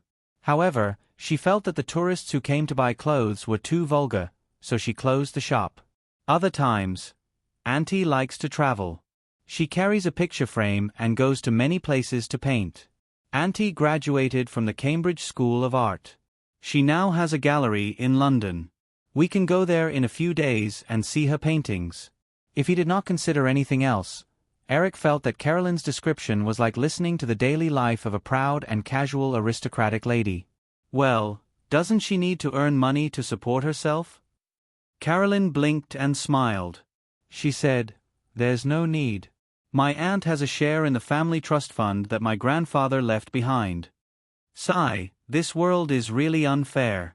Eric waved his hand and said, "Go away, go away. I want to stay away from rotten aristocrats like you." Hee hee. Carolyn laughed softly. She boldly reached out and shook Eric's hand. She quickly let go of it shyly and whispered, "My aunt told me in private that although you don't mind, she still intends to leave this trust fund to you in the future." Eric pretended to be curious and asked, "How much is it?" "I'm not too sure." Carolyn shook her head. After thinking for a while, she said, About £100 million. If an ordinary person suddenly heard that they had £100 million to inherit, they would probably go crazy with joy. At this time, Eric did not care too much about it. However, he was still a little surprised by the Wilson family's background. "According to this, it seems that I have to treat little Carly better in the future. Otherwise, you might not care about firing me at any time." The corners of Carolyn's mouth curled up again. Her expression was somewhat lovable and naive. "I've been thinking about that for a long time." "Well, it's about time. Go back to your room and rest. We'll go to the banquet together at noon." "Okay." Carolyn nodded. Her eyelashes fluttered. She gathered her courage and leaned over to kiss Eric's face. Only then did she leave with a red face. According to the distribution of shares, Nokia could not be considered a Finnish company. However, Nokia's registration place, global headquarters, tax settlement, main management, and even a large part of the industrial chain were all concentrated in Finland. The Finnish National Bank was also the second largest shareholder of Nokia after Firefly Investment. Therefore, Nokia was still a Finnish company. In recent years, with the rise of Nokia's telecommunications equipment and mobile phone business, this company became more and more important to the whole of Finland. Therefore, the visit of Eric, the actual shareholder of Nokia, caused a commotion in the whole of Finland. At the banquet reception at noon, not only did most of the management of Nokia attend, but also a group of officials from the Finnish government and the Esbjerg city government. Several Finnish television stations also specially reported for this reception lunch. In the following 2 days, Eric toured Nokia's headquarters in Esbjerg under the guidance of Jorma Alala. He also participated in Nokia's board meeting and roughly confirmed the next management of Nokia. After being busy until Friday morning, Eric was finally free. He was able to bring Carolyn around Esbjerg and Helsinki. Nokia's headquarters was in Esbjerg city, which was west of Helsinki. Esbjerg and Helsinki were almost connected. After leaving Vantaa Airport, they only took about 20 minutes to reach their destination. Eric only planned to stay in Finland for 3 days. He would not come here often in the future. Therefore, he did not bother too much about his residence. Instead, he chose to stay in a hotel near Nokia's headquarters. Jorma Alala and the rest sent Eric to the hotel and arranged for a welcome lunch at noon before leaving first. After sending Jorma Alala and the rest off, Eric returned to the guest room. Carolyn and Mayer were taking out new bedding from their luggage to help him decorate the bedroom. Calculating the time, it was midnight in America. After a 10-hour flight, Eric was also a little tired. Holding the script of Public Enemy, he sat on the sofa in the suite's living room and read for a while. After Carolyn and Mayer had roughly finished decorating the bedroom, Eric walked in. Carolyn hugged a pillow and walked into the bedroom. Seeing that Eric had already kicked off his leather shoes and was lying on the bed, she placed the pillow at the head of the bed and said, "Eric, do you want to sleep for a while?" "Yes." Eric nodded. He originally wanted Carolyn to wake him up in the afternoon, but when he saw her standing by the bed, he could not help but feel a little moved. He stretched out his hand and said, "Come, let's hug." Carolyn's face immediately turned red. After that night in Lonely Pine Town, it was difficult for her to summon the courage to be close to Eric. She subconsciously looked behind her and shook her head in a panic. No, Mary is still here." Just as Carolyn finished speaking, Mayer's voice came from outside. It was obvious that she did it on purpose. "Boss, if there's nothing else, I'll go back to my room first." Hearing the sound of the door opening and closing, Carolyn stood by the bed and blinked quickly a few times. Her face became even redder. Seeing Carolyn's shy appearance, Eric patted her and said, "All right, I won't hug you. Sit down and chat with me." Carolyn sat on the edge of the bed in a ladylike manner. Her eyes sparkled as she looked over and said, "Eric, when you go to London this weekend, will you visit Aunt?" Eric hesitated for a moment. Sensing the anticipation in Carolyn's eyes, he said, "Sure.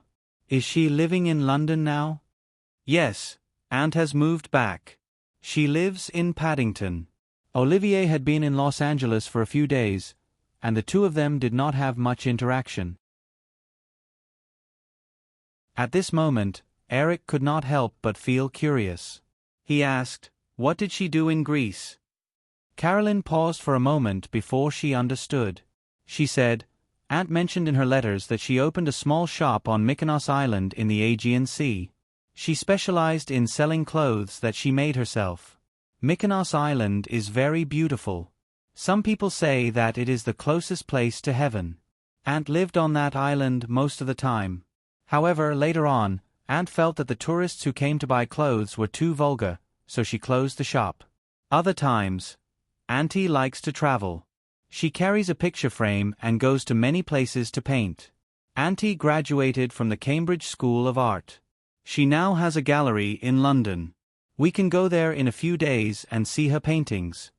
If he did not consider other things, just listening to Carolyn's narration made Eric feel as if he was listening to the daily life of a proud and casual noble lady. Doesn't she need to earn money to support herself?" Carolyn blinked and smiled. She said, "There's no need. Aunt has a share in the family trust fund that grandfather left behind." Sigh, this world is really unfair. Eric waved his hand and said, Go away, go away. I want to stay away from rotten aristocrats like you." Haha. Carolyn chuckled softly. Gathering her courage, she reached out and shook Eric's hand. However, she quickly released it bashfully and said in a soft voice, "Auntie told me in private that although you wouldn't mind, she still intends to leave this trust fund to you." Eric pretended to be curious and asked, "How much is it?" "I'm not too sure." Carolyn shook her head and thought for a while. Then she said, about £100 million. If ordinary people suddenly heard that they had £100 million to inherit, they would probably go crazy with joy. At this time, Eric did not care too much about it. However, he was still a little surprised by the Wilson family's background. Based on this, it seems that I have to treat little Carly better in the future. Otherwise, you may not care about firing me at any time. The corners of Carolyn's mouth curled up again. Her expression was somewhat cute and naive. "I've been thinking about this for a long time." "Well, it's about time." Go back to your room and rest. We'll go to the banquet together at noon. Okay. Carolyn nodded. Her eyelashes fluttered, and she gathered her courage to lean over and kiss Eric's face. Only then did she leave with a red face. According to the distribution of shares, Nokia could not be considered a Finnish company. However, Nokia's registration place, global headquarters, tax settlement, main management, and even a large part of the industrial chain were all concentrated in Finland. The Finnish National Bank was also the second largest shareholder of Nokia after Firefly Investment. Therefore, Nokia was still a Finnish company. In recent years, with the rise of Nokia's telecommunications equipment and mobile phone business, this company became more and more important to the whole of Finland. Therefore, the visit of Eric, the actual shareholder of Nokia, caused a commotion in the whole of Finland. The banquet reception at noon not only included most of Nokia's management, but also a group of officials from the Finnish government and the Esbjerg city government. Several Finnish television stations also specially reported for this reception lunch. In the following 2 days, Eric toured Nokia's headquarters in Esbjerg under the guidance of Joma Alala. He also participated in Nokia's board meeting and roughly confirmed the next management candidate of Nokia. After being busy until Friday morning, Eric finally had some free time to bring Carolyn around Esbjerg and Helsinki. Okay. Carolyn nodded. Her eyelashes fluttered, and she gathered her courage to lean over and kiss Eric's face. Only then did she leave with a red face.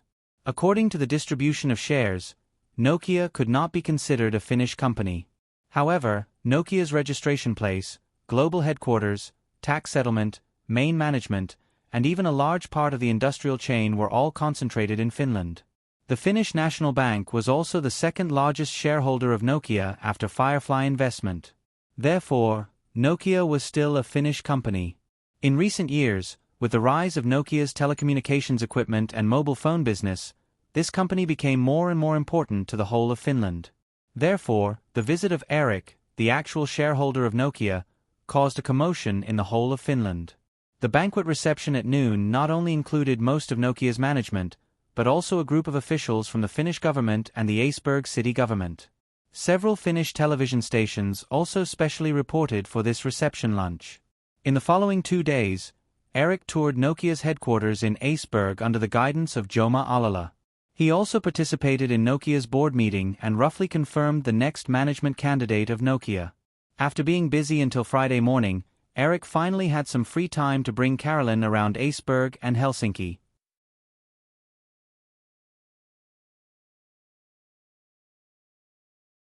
Chapter 1000. Eric took Meyer to the second floor and pushed open the door to a guest room. He turned to Meyer and said, "You can stay here for the next 2 days. There should be some new toiletries in the bathroom cabinet. If you need anything else, you'll have to buy it yourself." Meyer pulled her suitcase and walked 2 steps into the room. It was a very spacious bedroom with bright white decorations. It had a separate balcony and bathroom. The big bed, wardrobe, desk and other furniture were very simple, but they were obviously exquisite and expensive. There was also a rare 21-inch LCD computer on the desk. Looking around, Meyer turned around and saw Eric standing at the door without any intention of coming in. She was stunned and suddenly didn't know what to say. Eric noticed the change in Meyer's expression and smiled. "That's it.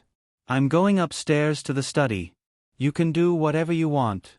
There is a library and entertainment room on the first floor. The basement is a home theater. If you want to go out, you can take the car left by Carter." Seeing Eric was about to leave, Meyer finally found a topic and said, "Eric, do you need me to prepare dinner for you?" "Oh, there is a Minjeong restaurant in the Garden Hotel. You can call and book a table. We can eat there tonight." Meyer didn't know the phone number of the Minjeong restaurant, but she didn't ask. She could handle this kind of small matter, so she nodded. Seeing Eric leave and disappear into the opposite staircase, Meyer closed the door and stood there for a while. Then she opened her suitcase and began to pack. Eric didn't pack any luggage. The girl had arranged everything in his private room neatly. This mansion had a full set of his daily necessities. Even the pencils on the desk in the study were placed according to his personal habits. This was almost his second home. After settling Mayer down, Eric went to the study on the third floor. Turning on the computer, Eric clicked on the Yahoo browser icon on the desktop and skillfully typed in the Google search website in the address bar. The familiar search engine page immediately popped up. In addition to web search, there were images, email, maps, and a dedicated Yahoo homepage. Compared to the closed beta version, the official Google search engine had some minor adjustments, but the overall changes were not significant. Yahoo's current business focus was still on the portal. Although it was determined that the search engine would be the focus of the business in the next few years, Yahoo did not promote the separate Google search engine. After all, Yahoo's upcoming IPO was focused on the concept of internet media. Eric clicked on a row of buttons above the search box. He then logged into his work email and found the box office data report for the new week. From June 12th to June 18th, the second week of the release of The Day After Tomorrow, the overall box office dropped 43% compared to the first week.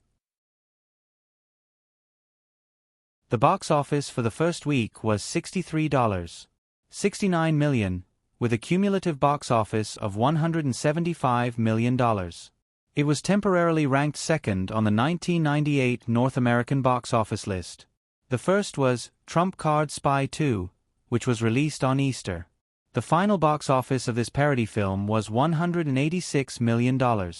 In addition, due to the simultaneous release of The Day After Tomorrow in most foreign countries, the cumulative box office of The Day After Tomorrow reached $226 million. There was no doubt that The Day After Tomorrow would be another Hollywood blockbuster with a large share of the overseas box office. Combined with the box office data from the first 2 weeks, the distribution department of Firefly predicted that the box office of The Day After Tomorrow would be between $230 million to $250 million in North America and $400 million to $500 million overseas. The overall global box office was expected to be around $600 million to $700 million. Although it was not considered a blockbuster, there was no doubt that The Day After Tomorrow was a global hit. Based on the film's $120 million production budget and $50 million distribution budget, The Day After Tomorrow could make a net profit of $100 million just from the global box office alone. Eric glanced at the box office data of the other films in the box office data report and turned his attention to The Matrix 2, which was officially released today. Although Firefly sold the production rights to the sequel to The Matrix, they still retain the rights to develop products related to the Matrix series. Compared to the long cycle of videotape and television broadcast rights, the benefits generated from the movie's peripheral products were almost simultaneous with the release of the movie. Regardless of the outcome of the release of The Matrix 2, it would definitely bring a wave of sales to related peripheral products. Although the peripheral products of the Matrix series were not as lucrative as the animated films or Jurassic Park, Firefly could easily earn this revenue without investing any marketing resources. Even though Eric didn't specifically instruct him to do so, his assistant's office still sent the information about The Matrix 2 to his email. Eric opened the email and immediately saw the $9.95 million box office data for the midnight release of The Matrix 2. With nearly $10 million in midnight box office sales, it once again broke the midnight box office record in North America. Last year, Eric's James Bond Casino Royale only had $5 million in midnight box office sales. However, Eric was not too surprised. The 007 series had become a cultural symbol for the general public. Although it was very well known, there were not many die-hard fans. Therefore, not many people were willing to stay up late to watch the midnight release. However, the Matrix series was different. The first film was so amazing that the series was directly put on a pedestal and gathered a large number of die-hard fans. It was not difficult to understand why the midnight release box office sales were so high. However, the North American film market was also a factor in the record-breaking midnight release of The Matrix 2. Not to mention Star Wars Episode 7, which was about to be released at the end of the year. Even Charlie's Angels 3, which was released in half a month, could break this record again. Eric looked at the annotations attached to the midnight release data and turned to the comments on the film. This was what he was more concerned about. The email first listed the positive comments for The Matrix 2. I really like this film and I sincerely recommend it to everyone. However, this film lacks some of the things that moved me in the first film. New York Observer, compared to the first film, the Wachowskis are more mature. Salon, you don't have to understand the deeper meaning of The Matrix to enjoy this movie very easily. Hollywood Reporter, although some new elements have been added, the film is no longer as amazing and exciting as the first film. Variety, although it was a positive comment, Eric clearly felt that many media and film critics' comments on The Matrix 2 could only be regarded as recognition. However, from these comments, it was definitely not as good as the first film. This comment was also in line with Eric's memory of the previous version and his feelings after reading the two sequels of the Wachowskis. After reading the positive comments, Eric skipped over the series of short negative comments below. He found a longer comment and read it carefully. Considering the good start of the Matrix series, you must have the same expectations for the sequels, right? However, a lot of people may be disappointed. At least, that's how I feel. In this sequel, many of the excellent ideas and highlights of the first film have been diluted. It can even be said that a very bad part is left. Although the film still looks very cool on the surface, it's actually far worse than the first film. The Wachowskis deliberately added some vague and obscure philosophical thinking. In my opinion, it's just deliberately mystifying. I'm really disappointed with everything in this film. Everything seems to have gone off track, leaving behind a bunch of so-called hot action scenes. The first film will forever be a milestone in film special effects. It changed special effects films forever. At the same time, it also brought us a philosophical proposition about reality and illusion that we can think about for many years to come. However, this sequel is obviously beginning to be vulgar. Considering that this is a two-part series, I can't imagine what the third film will be like. Maybe it will give us an even worse ending. If you're a fan of the Matrix series, you definitely don't want to see this happen. However, when I think about how Firefly Group sold the production rights to avoid filming the two sequels set by the Wachowskis, it's hard for me to have any expectations for the third film. One of the more professional things about North American film critics was that they basically wouldn't give the audience any spoilers in advance. After Eric finished reading this comment, although he couldn't see the film critic's analysis of the sequel, he could roughly guess how the critic felt when he first saw the Wachowskis' script. At the end of the email, after the statistics, the overall score of The Matrix 2 was only 7.3, which was far worse than the 8.7 score of the first film. Compared to the great situation created by the first film, the 7.3 score was barely a pass. After reading the email in front of him, Eric put the matter of The Matrix 2 to the back of his mind. Since it had already been spilled, there was no point in paying more attention. Eric invested the $300 million income from selling the rights to the sequel of The Matrix directly into the Shamrock Fund. Even if the total value of the Shamrock Fund's shares was $16 billion, the original money had more than doubled. Next year, when he sold the shares, the $300 million income might exceed $1 billion. Amblin Pictures had invested more than $600 million into the two sequels to The Matrix. Even if The Matrix 2 reached $1 billion at the global box office and The Matrix 3 still performed well at the box office, considering the huge initial investment, it was impossible for Amblin Pictures to make a profit of $1 billion. After closing the email page for The Matrix 2, Eric continued to check the unread emails in his work email. Soon, he saw a good message from Katzenberg. After a full year, Cameron is finally going to start the production of Spider-Man. Katzenberg said in the email that he had just talked to Cameron and John Landau yesterday afternoon about the general details. In the end, he jokingly asked Eric if he wanted to personally choose the female lead for Spider-Man. Although he was far away from Los Angeles, Eric had been paying attention to the rough-cut progress of Iron Man. He and Joss Whedon talked about the editing details of the film almost every day by phone or email. It was expected that when Eric returned to Los Angeles, the rough cut of the first version of Iron Man would be completed and they would enter the most important stage of special effects production. Compared with Iron Man, the Spider-Man project was progressing at a snail's pace. If Cameron really delayed it for too long, Eric would have to change the director. He couldn't let Spider-Man delay the entire Marvel Cinematic Universe. Fortunately, Cameron was finally going to start production. As long as the project entered the substantial production stage, Cameron couldn't delay it any longer. Thinking of this, Eric had already picked up his mobile phone and dialed Cameron's number directly in Los Angeles. The call was quickly connected. Cameron was at Firefly Studios. After a few words, the two talked about Spider-Man, from the script to the special effects to the casting of the lead. After talking for a full hour, Eric hung up the phone. According to the plan in Cameron's words, Spider-Man would be completed in the second half of the year and would start shooting early next year. At the latest, it would be released in the summer of 2000. This progress was still within Eric's tolerance. After ending the call with Cameron, he dealt with his work emails for a while.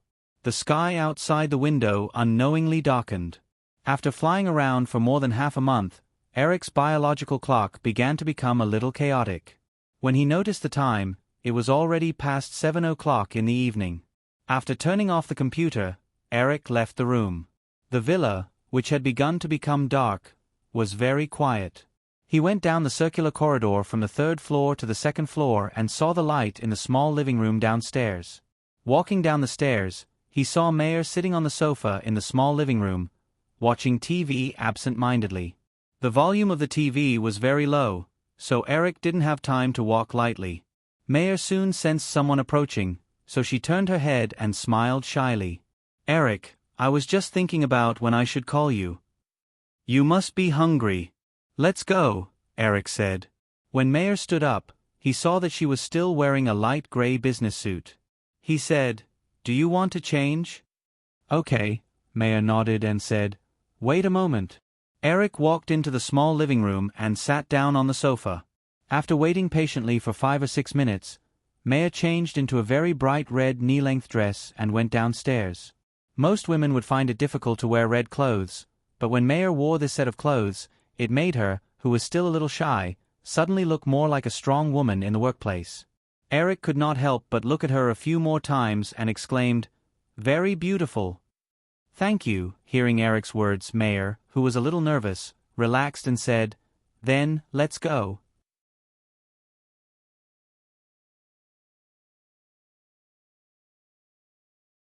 Chapter 1001. Anti-Theft Post-Chapter. Please subscribe tomorrow. Mayer was a person who didn't like rainy days, so when she felt the faint earthy smell of rain, she quickly opened her eyes from her sleep. The curtains of the floor-to-ceiling windows leading to the balcony were drawn, but she could still feel the gloomy sky outside the window. It was obviously raining. After a moment of confusion, Mayer suddenly sat up from the big bed, picked up the watch on the bedside table, and looked at it. It was already 7:45. Although Eric said that there was nothing particularly important today, she still knew that she had overslept. Walking barefoot into the bathroom, Mayer squeezed out some toothpaste, stood by the sink, and rinsed her mouth with some water. She noticed that in the dressing mirror in front of her, there was a faint blush on her cheeks when she just woke up. She couldn't help but be stunned. After having dinner at Minjiang restaurant last night, she returned to the villa with Eric. Mayer thought that something would happen. After all, Eric obviously liked her when she wore the fiery red dress, but nothing happened. She couldn't tell whether she was happy or disappointed. Mayer was a very strong person. She still hoped to get the career she wanted entirely by her own ability. However, her flirtatious boss didn't have any feelings for her, which inevitably made Mayer feel a little frustrated. In fact, she didn't reject having something with Eric. After all, how many women in the world could resist a person like him, who was enough to make all the admirers feel despair? The little entanglement in her heart made her toss and turn in bed for a long time last night. Otherwise, she wouldn't have overslept now. After washing up, she changed into a set of daily black professional suit. After thinking about it, she added a necklace with a diamond-shaped silver pendant, and then walked out of the room. Eric had already gotten up and was sitting in the living room downstairs, talking on the phone. When he saw Mayer appear, he just nodded gently, chatted with the person on the other end for a while, then hung up the phone. He got up and said to her, "You just woke up. Let's go. Steve Case is waiting for me at the coffee shop on the North Street. Let's have breakfast on the way." Before Maya could react, she nodded and followed Eric out. Walking out of the villa, it was drizzling outside. Eric held up a black umbrella and said, "The rain isn't heavy, we'll just use one." Maya raised her hand, wanting to take the umbrella. "Eric, let me do it." Eric shook his head and smiled. "No need. This is London. I don't want to be accused of not being a gentleman." Maya could only obediently hide under Eric's umbrella, but she still maintained a small distance. On both sides of the garden avenue were dense trees, blocking most of the rain, but large droplets of water would occasionally fall through the gaps between the leaves. Maya was hit by the water droplets several times, so she had no choice but to move closer to Eric, occasionally touching his arm. Eric's aura was very faint, but Maya felt her cheeks gradually heat up. Kensington Garden Avenue was south of Kensington Avenue, and north of it was Bayswater Avenue. Steve Case said on the phone that he was in Diana's coffee shop on the North Street. The two of them left the mansion and walked north along the Garden Avenue. In a few minutes, they were out of the Garden Avenue. Perhaps it was Saturday morning, and because it was raining, there were very few cars and people on Bayswater Avenue. Eric led Maya across the street and easily saw a coffee shop with a red facade. When he heard Steve Case say the name of the coffee shop, Eric felt a little strange. When he walked into the coffee shop and saw many photos of Concubine Di hanging on the wall, Eric understood why it was called Diana's Coffee Shop. Concubine Di was still alive and doing charity all over the world. He didn't know what it had to do with this coffee shop. There were only 4 guests in the coffee shop at this time: a middle-aged couple, an old man, and Steve Case. Except for Steve Case, who got up to greet Eric, the other guests just looked up at Eric and then went back to eating their own food. The old man in his 50s or 60s smiled at Eric strangely before retracting his gaze, which made Eric feel a little inexplicable. Steve Case shook hands with Eric and greeted politely, "Good morning, Eric." "Good morning, Steve." Eric let go of the other party's hand and said, "This is Mary." Steve Case shook hands with Mayer again and said, "Hello, Miss Mayer, we talked on the phone." Mayer politely greeted Steve Case, and the three of them sat down. There was no special waiter in the coffee shop. The owner was a fat, middle-aged man. Although he recognized Eric, he just greeted him reservedly and asked what Eric wanted to eat. The three of them ordered breakfast, and when the owner left, the atmosphere fell into a slight stalemate. During this time, although Eric stayed out of it, the internal battle within AOL had reached a white-hot level. On one side was Firefly Investment, which held a large number of AOL shares, and on the other side was the management who had made great contributions to the rise of AOL. Although both sides tacitly tried to cover up the dispute as much as possible, the sensitive media had begun to report on it more and more. At this time, AOL had confirmed that an interim shareholders' meeting would be held at the end of the month. That would also be the final showdown. After a moment of silence, Steve Case finally spoke first. "Eric, you have to know that there can't be only one media company on the internet. AOL's development into the media industry will not affect our identity as an internet service provider. If we can acquire Time Warner, AOL can have an additional layer of cable operators, which will be of great help to Firefly, MGM, and even Fox's television business. I don't understand why you insist on opposing this." Eric took a cup of hot coffee from the owner and thanked him. After the owner handed Mayer another cup of coffee and left, he stirred the coffee in front of him and said, "Steve, you may think that I'm doing this to let Yahoo dominate, but in fact, I have never thought of letting any of Firefly's companies become an internet media company. Whether it's Yahoo or AOL, I have never thought of this. A pure internet media company has no future. The internet is an extremely open platform. As the number of internet users continues to increase tenfold, no internet media company can provide enough diversified content for billions of users. So, I have always hoped that Yahoo and AOL will become technology companies that provide services and platforms to users, not media companies." Mayer was a person who did not like rainy days. So, When she felt the faint smell of soil that only came when it rained, she quickly opened her eyes. The curtains of the floor-to-ceiling windows leading to the balcony were drawn, but she could still feel the gloomy sky outside. It was obviously raining. After a moment of drowsiness, Mayer suddenly sat up from the big bed and picked up the watch on the bedside table. It was already 7:45. Although Eric said that there was nothing particularly important today, she still knew that she had overslept. Mayer walked barefoot into the bathroom, squeezed out some toothpaste, stood by the sink, and rinsed her mouth with a cup of water. She noticed that in the dressing mirror in front of her, there was a faint blush on her cheeks when she just woke up. She could not help but be stunned. After dinner at Minjiang restaurant last night, Mayer returned to the villa with Eric. She thought that something would happen. After all, Eric obviously liked how she looked when she wore that fiery red dress, but in the end, nothing happened. She could not tell whether she was happy or disappointed. Mayer was a very strong person. She still hoped to get the career she wanted entirely by her own ability. However, her flirtatious boss did not have any feelings for her, which inevitably made Mayer feel a little frustrated. In fact, she did not reject having something with Eric. After all, there were few women in the world who could resist a person like him, who was enough to make all the admirers feel despair. The little entanglement in her heart made her toss and turn in bed for a long time last night. Otherwise, she would not have overslept now.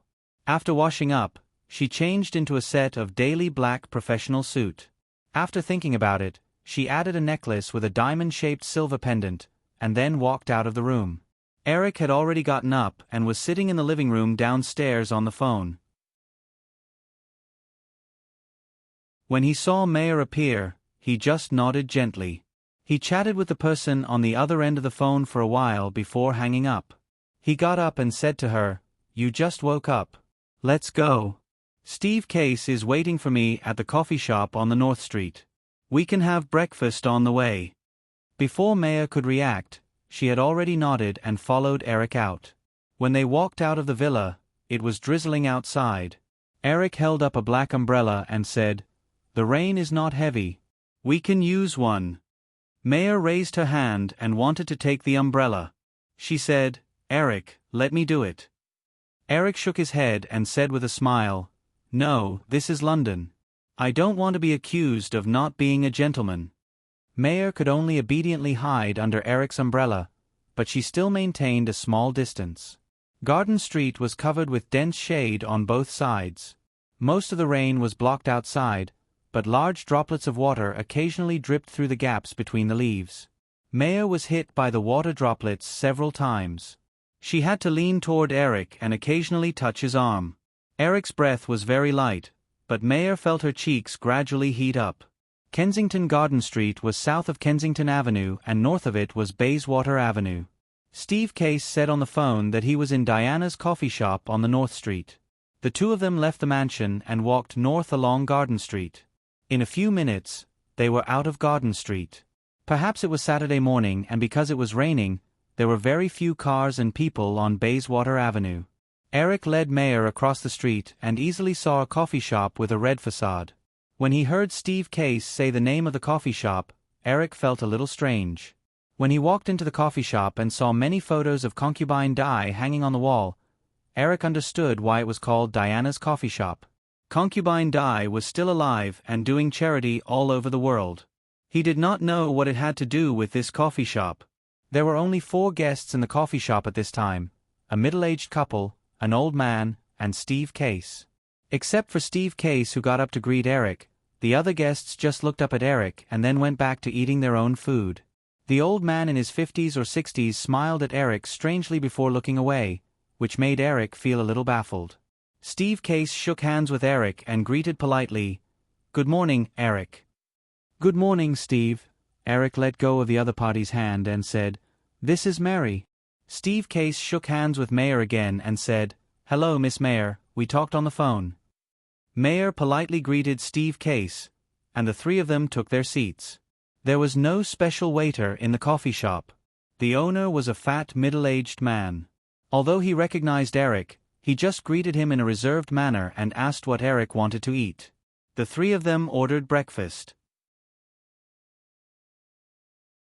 When the owner left, the atmosphere fell into a slight stalemate. During this time, although Eric stayed out of the matter, the internal battle within AOL had reached a white-hot level. On one side was Firefly Investment, which held a large number of AOL shares, and on the other side was the management who had made great contributions to the rise of AOL. Although both sides tacitly tried to cover up the dispute as much as possible, the sensitive media had begun to report on the matter more and more. At this time, AOL had confirmed that an interim shareholders' meeting would be held at the end of the month. That would also be the final showdown. After a moment of silence, Steve Case finally spoke first. "Eric, you have to know that there can't be only one media company on the internet. AOL's development into the media industry will not affect our identity as an internet service provider. If we can acquire Time Warner, AOL can instead have an additional layer of cable operators, which will be of great help to Firefly, MGM, and even Fox's television business. I don't understand why you insist on opposing this." Eric took a cup of hot coffee from the owner and thanked him. After the owner handed Mayer another cup of coffee and left, he stirred the coffee in front of him and said, "Steve, you may think that I'm doing this to let Yahoo dominate, but in fact, I have never thought of letting any of Firefly's companies become an internet media company. Whether it's Yahoo or AOL, I have never thought of this. A pure internet media company has no future. The internet is an extremely open platform. As the number of internet users continues to increase tenfold, no internet media company can provide enough diversified content for billions of users. Therefore, I have always hoped that Yahoo and AOL will become technology companies that provide services and platforms to users, not media companies."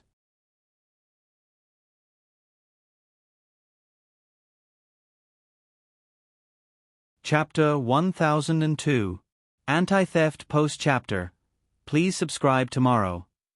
Eric's visit to London this time, in addition to meeting the management of Viking Records, which had recently been acquired, was mainly to attend the celebration party for the Spice Girls' first album, Spice. After 6 months of consecutive popular singles, the Spice Girls' first album, Spice, was released at the same time as the Firefly's second generation in April. They used the strategy of releasing physical and digital records at the same time. Some of the company's executives were originally worried that releasing digital records at the same time would affect the sales of physical records, but this did not happen. Since Spice went on sale, it swept the album sales charts in Europe and the United States. It was now the 11th week of the album's release. However, in the 9th week of its release, the global sales of Spice exceeded 20 million copies, which shocked the entire record industry. Among them, Spice sold 2 million copies in the UK in 8 weeks, breaking the record set by the Beatles decades ago for the fastest album to sell 2 million copies in the UK. As the world's largest music market, the sales of Spice easily exceeded 10 million copies, reaching 13.5 million copies as of last week. In other countries and regions such as France, Germany, Spain, and even the Far East, Japan, South Korea, and Singapore, even after more than 2 months, the sales of Spice were still high on the album sales charts. As the behind-the-scenes driving force behind the creation of the Spice Girls, not only did Eric produce the music video for their first single, Wannabe, but half of the songs on the Spice Girls' debut album were also provided by Eric. At this time, the Spice Girls' dazzling achievements, whether it was the media or the executives of Firefly Records, all the credit went to him. The celebration party was originally supposed to be held last week, but it was specially moved to this weekend to accommodate Eric's schedule. Eric went to the headquarters of Viking Records in the afternoon. Under the recommendation of Simon Fuller, who had been promoted to president of Viking Records, he met with the company's management. The group's record subsidiary did not have a CEO. As the president of Firefly Records, Barry Weiss was in charge of all of Firefly's records-related businesses, while Simon Fuller was the head of Viking Records. The group did not intend to give up the Virgin Records brand. Instead, they planned to integrate all the overseas music business resources into this company. In the future, Virgin Records would be mainly responsible for Firefly Records business outside North America, including Europe, the Far East, and even Latin America. Firefly Records headquarters would be mainly responsible for the North American market. London's summer sky was very long. The evening party was set to start at 8 o'clock, and the location was also chosen at the Albert Hotel near Kensington Garden Street. This was not to accommodate Eric, but because many of London's high-end hotels were concentrated in this area. As the party started late, Eric had dinner with Simon Fuller in the evening before returning to the mansion on Garden Street. It wasn't until the party was about to start that Eric took Maya to the nearby Albert Hotel. Simon Fuller had organized a very grand party.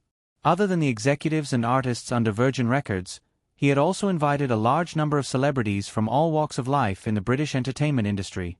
There was even a red carpet outside the hotel, and both sides were filled with media reporters from the United Kingdom and even overseas.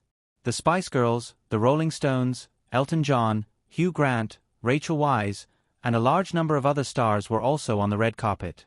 Eric pulled Mayer, who was in a white evening dress, out of the car at the end of the red carpet, and the spotlights on both sides immediately flashed wildly.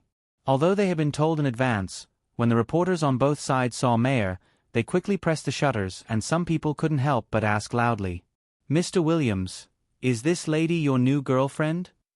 Mr. Williams, can you introduce this lady? Mr. Williams, have you seen The Matrix 2? Mr. Williams, how does Firefly plan to deal with the dispute with AOL management? Mr. Williams, it is said that Bond 19 is still in the casting stage. Can this film still make it in time for next year's summer?"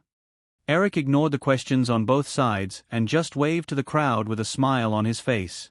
Then he quickly walked into the hotel with Mayer. Walking into the party hall with Simon Fuller, Mayer saw the guests at the party gathering around like nails attracted by a magnet. She couldn't help but feel a little guilty. If only she was really Eric's girlfriend, even if it was just for tonight.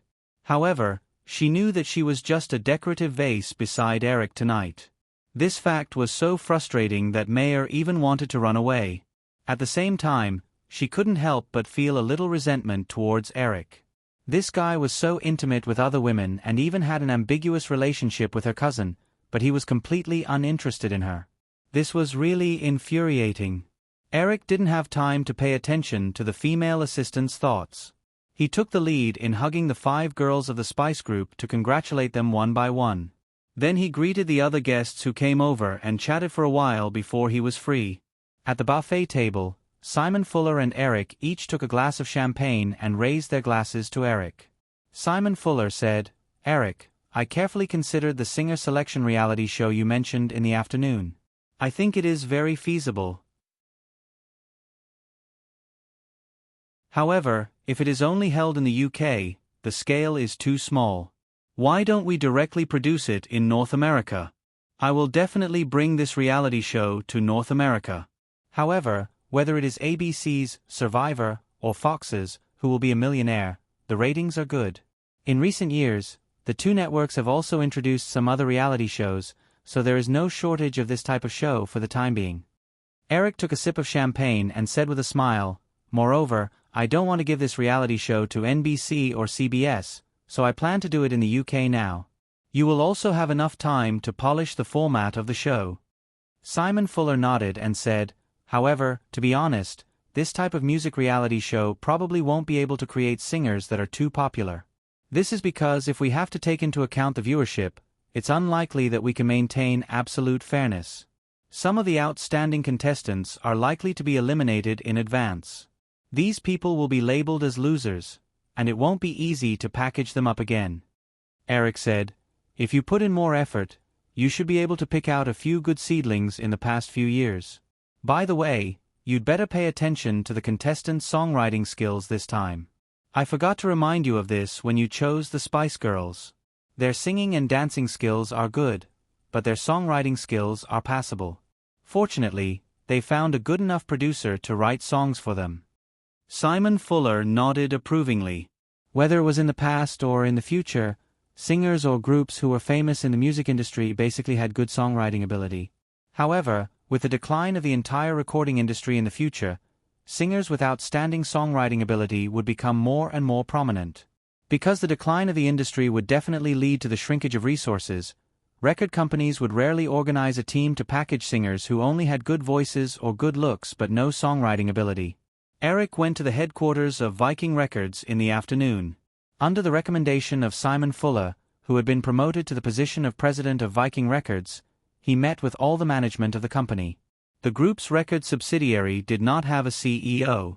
As the president of Firefly Records, Barry Weiss was in charge of all the records-related businesses under Firefly. Simon Fuller was the head of Viking Records. The group did not intend to give up the Viking Records brand. Instead, they planned to integrate all the overseas music business resources into this company. In the future, Viking Records would mainly be responsible for the business of Firefly Records outside North America, including Europe, the Far East, and even Latin America. Firefly Records headquarters would mainly be responsible for the North American market. The summer sky in London was very long. The evening party was set to start at 8 o'clock. The location was also chosen at the Albert Hotel near Kensington Garden Street.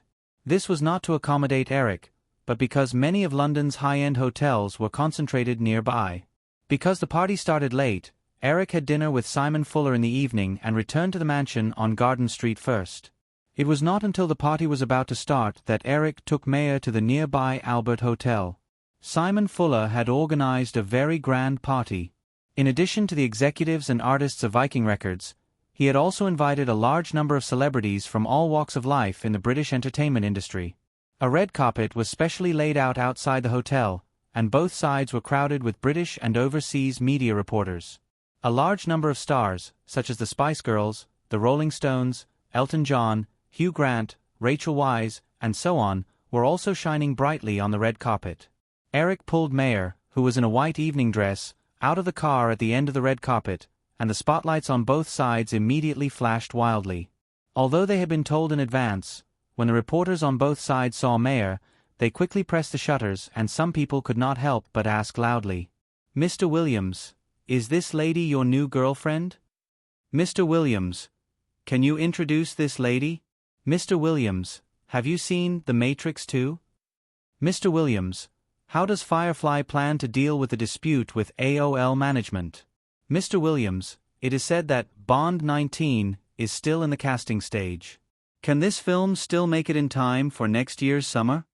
Eric ignored the questions on both sides and just waved to the crowd with a smile on his face. He quickly walked into the hotel with Mayer.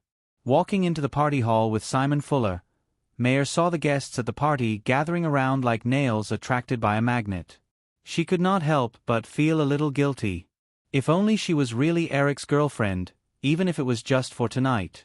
However, she knew that she was just a decorative vase by Eric's side tonight. This fact was so frustrating that Mayer even wanted to run away. At the same time, she could not help but feel a little resentment towards Eric.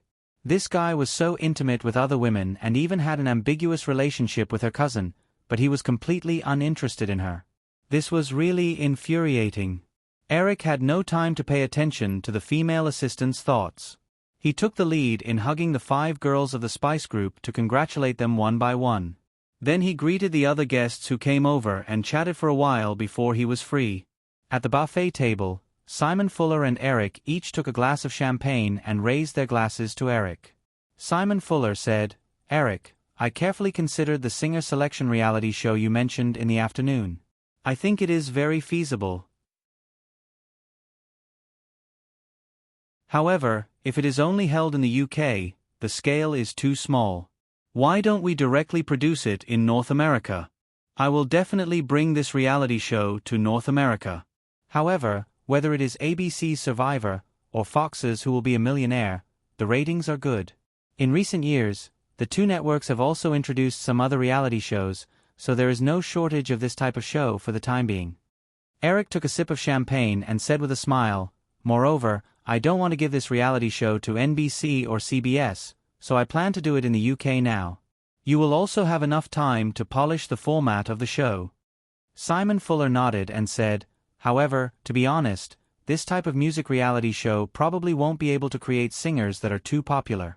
This is because if we have to take into account the viewership, it's unlikely that we can maintain absolute fairness. Some of the outstanding contestants are likely to be eliminated in advance. These people will be labeled as losers, and it won't be easy to package them up again."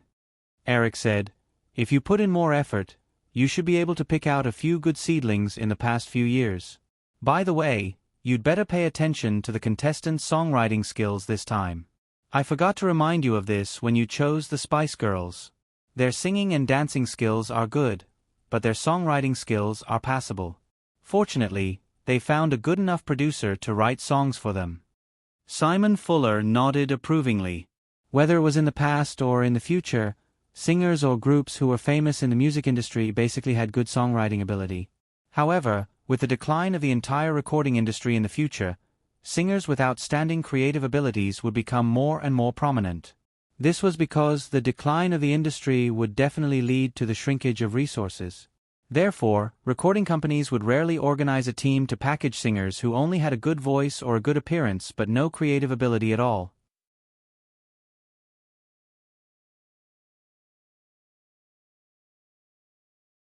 Chapter 1003. Eric was chatting with Barbara Broccoli when Madonna walked over from not far away. "Good evening, Maggie. Why did you come so late?"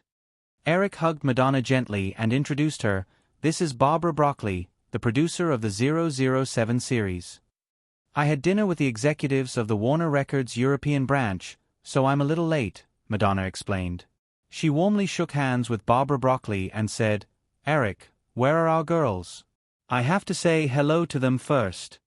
Then we'll talk again when we're free." Eric nodded at Barbara Broccoli and made an inviting gesture. "Let's go. I'll introduce you to them. However, as a big sister, you can't bully your juniors." Madonna walked with Eric and smiled. "I can only envy you. For so many years, I've never had a new album sell 20 million copies.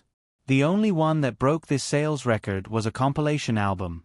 This shows how biased you are. You only wrote one song for me. This is different. I'm not a music producer after all. They started from scratch. It happens that everyone likes their image, so they are more popular now. But your image has been set. I don't have the ability to turn you, Madonna, into another Madonna. What's more, your new album should have sold more than 10 million copies now, right? It was difficult to make a superstar by writing a few hit songs alone. The songs that Eric took out of the first Victoria's Secret show all had a great impact at that time, but the few newcomers that Firefly Records picked up did not cause any waves. The new style of pop music represented by the Spice Girls just happened to cater to the preferences of the people at this stage, so it quickly became popular. Eric only played a catalyst role in it. Madonna had been in the industry for so many years. It was difficult for her to give the audience a refreshing feeling. Madonna naturally understood the truth. When she heard Eric mention her recent album, her mood became very good. After the 1990 compilation album, Madonna released several albums in recent years, but the global sales figures hovered around 6 or 7 million copies. This sales figure was already unattainable for second and third tier singers, but for Madonna, it was already going downhill. But this time, the new album had only been released for more than 3 months, and the global sales had already exceeded 10 million copies. Warner Records predicted that the total global sales in the future would likely reach 15 million. 15 million albums sold was enough to bring her career back to its peak. Although Eric had only provided one single, Madonna felt that the success of the album was undoubtedly due to Eric, the little man who made people want to swallow him whole. The sudden rise of the Spice Girls made her even more certain of her opinion. Accompanied by Eric, Madonna warmly exchanged greetings with the 5 girls of the Spice Girls. The woman pulled Eric aside again. Holding a glass of red wine, Madonna wantonly looked at Eric and asked curiously, "So, now you can tell me, how did you provoke Di Fay? Did you want to pursue her, but you overreached yourself?" Eric certainly couldn't tell Madonna that he had thrown Diana out of his mansion. He just looked at her 2 muscular arms that were exposed outside the blue low-cut evening dress and changed the topic. "I suggest that you don't work out so crazily in the future. I'm afraid that you'll suddenly beat me up when I'm standing next to you." Speaking of which, Madonna was not ugly at all. She was even quite pleasing to the eye when dressed up carefully. However, coupled with her 2 thick and strong arms, she gave off the feeling of a King Kong Barbie. "How can I bear to hit you, little boy?" Madonna licked her red lips presumptuously and said, I want to eat you. Okay. Eric helplessly raised his hands in surrender. Usually, when he was with women, Eric was usually the one who took the initiative, but in front of Madonna, he found that he had no power to resist at all. Didn't you say that I would be in trouble this morning? What is it? Madonna also knew that it was time to stop. She restrained her expression and said seriously, "Have you paid attention to the record sales of several major companies recently?" Eric shook his head truthfully. He had paid attention to the operation of Firefly Records, but not too carefully. Moreover, in addition to being responsible for the original sound recording business of the group's films, Firefly Records singers were mainly in the youth pop market. In recent years, it had been on the rise. Eric didn't feel anything wrong. Madonna didn't keep him in suspense. She said, "Last week, Roger Ames saw the recent record sales data of Warner Records and threw a tantrum for the whole day. I happened to meet him that day. It is said that because of the impact of the internet piracy, Warner Records sales revenue in the first half of this year is about 30%. A 30% decline in performance is enough for Roger Ames to take the blame and resign. The other major record companies are not in a good situation either. I think that if they want to keep their jobs, they will definitely push the blame to someone else. Your Firefly player is selling more and more like a good scapegoat." Although Universal Records was the world's largest record company after the merger with Polygram, the traditional record industry giants such as Warner Records, Sony Records, and EMI Records were much larger than Firefly Records. The operating conditions of these major record companies almost represented the overall development trend of the record industry. 30% of record sales plummeted. Even if he was very clear about the decline of the record industry, Eric was still a little shocked when he heard this data. After many years of brewing, the impact of the internet on the recording industry finally appeared, and it was so aggressive as soon as it appeared. However, Eric was not too worried about another wave of lawsuits. It had been more than 2 months since the release, and the sales of the second generation of Fireflyer had just exceeded 5 million units. Including the sales of the previous generation, it was only 10 million units. No one would think that 10 million Fireflyer players could take the blame for the 30% decline in sales of the entire record industry. The decline in physical record sales was ultimately the result of the explosive expansion of the internet industry in recent years. People could find any music they wanted with a few taps on the keyboard, and it was all free. Naturally, people were no longer willing to spend a lot of money to buy records. Of course, Eric did not deny that the emergence of MP3 players also greatly promoted the trend of digital music. Eric wanted to remind the management of Firefly Electronics to pay attention to this matter in advance. However, he said to Madonna in a relaxed tone, "If they want to sue, I think they should sue IBM, HP, and Dell first.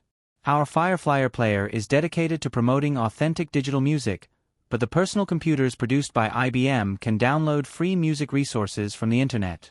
Also, in terms of sales, the global PC shipments may exceed 100 million units this year. The Fireflyer player is still far behind." Madonna could be considered as one of the victims of the rise of music piracy on the internet.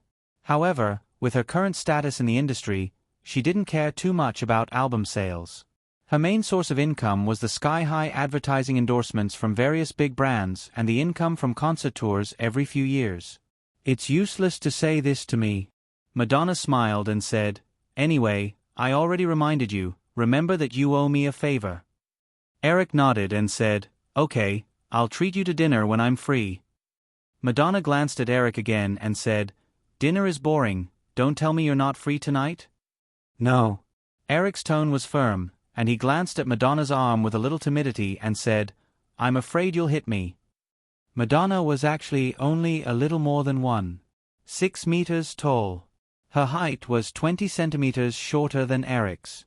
Even if she overtrained her body, the natural physical strength gap between men and women made it impossible for her to pose any threat to Eric. Moreover, when she thought of the time when Eric pressed her down and only used her mouth to serve him, Madonna knew that he was definitely the dominant party in bed. Madonna's body could not help but heat up as she imagined the scene of her being beaten up. When she heard Eric's teasing, she could only roll her eyes and say, I really want to beat you up now." Eric was just about to say something when Demi Moore, who had disappeared for a while, walked over. She winked at Eric and said, "Eric, the music has started. Don't forget that you still owe me a dance." Eric did not remember when he owed her this, but he did not want Demi Moore to refuse him. Moore was embarrassed and was about to agree, but Madonna was a little unhappy. Demi Moore suddenly interrupted and said, "Oh, Demi, how about I dance with you? I'm the best at dancing." "Hey Maggie, you must be joking," said Demi. Demi Moore did not show any fear in front of Madonna. She rejected her verbally and looked at Eric with a burning gaze. The two women in front of him were not easy to deal with. After all, Eric was half the host. He did not want to see the two women quarrel in such an occasion, so he quickly reached out to Demi Moore. Moore reached out her hand and said, "Then, let's go to the dance floor. And Maggie, let's talk again when we're free." Demi Moore placed her small hand in Eric's and glanced at Madonna proudly. In the blink of an eye, she lowered her head and followed Eric to the dance floor. Madonna was actually a little proud, but she kept teasing Eric with her words. Demi Moore.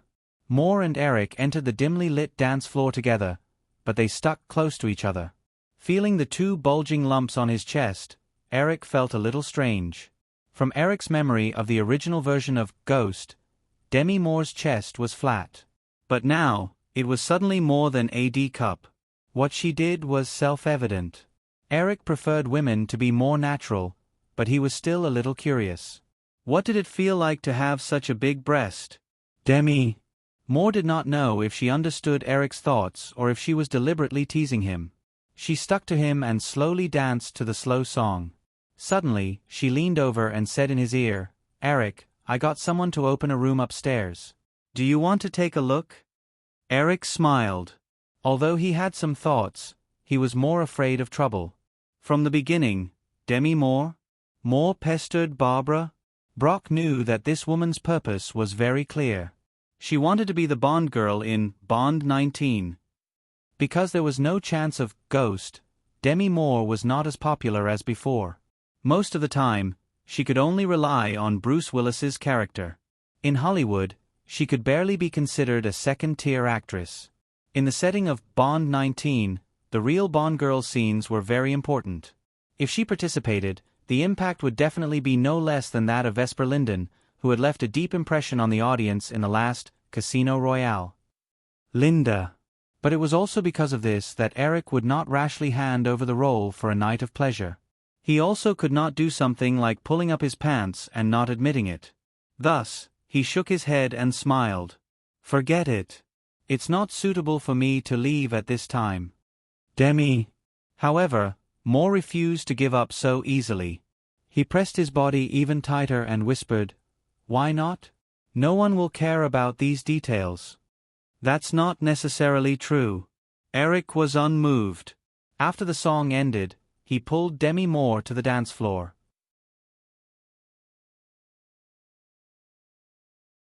Moore walked out of the dance floor with him and turned to leave under the woman's resentful gaze. Eric did not leave the Albert Hotel until the party was over. It was almost 1 o'clock in the morning when he returned to the villa on Kensington Garden Street. Although he was a little drunk because of some wine, Eric was not too sleepy. He sat down on the sofa in the living room, lazily turned on the TV, and casually changed the channel. Then he said to Mary, "Can you get me a glass of water?" Maya nodded and walked to the kitchen. At this time, she was inexplicably proud. Her boss had been pestered by all kinds of women tonight, but in the end, he came back with her. Although, well, there seemed to be something wrong. Maya quickly came out with a glass of water. She bowed slightly in front of Eric and handed the glass over. Eric was a little thirsty. He drank the water in the glass in one gulp and casually put the glass aside. He happened to notice that Maya was still standing in front of him, looking like a little maid waiting for orders. In the middle of the night, when he was half drunk, Eric suddenly felt a little tempted. He gestured to Maya and whispered, "Come here."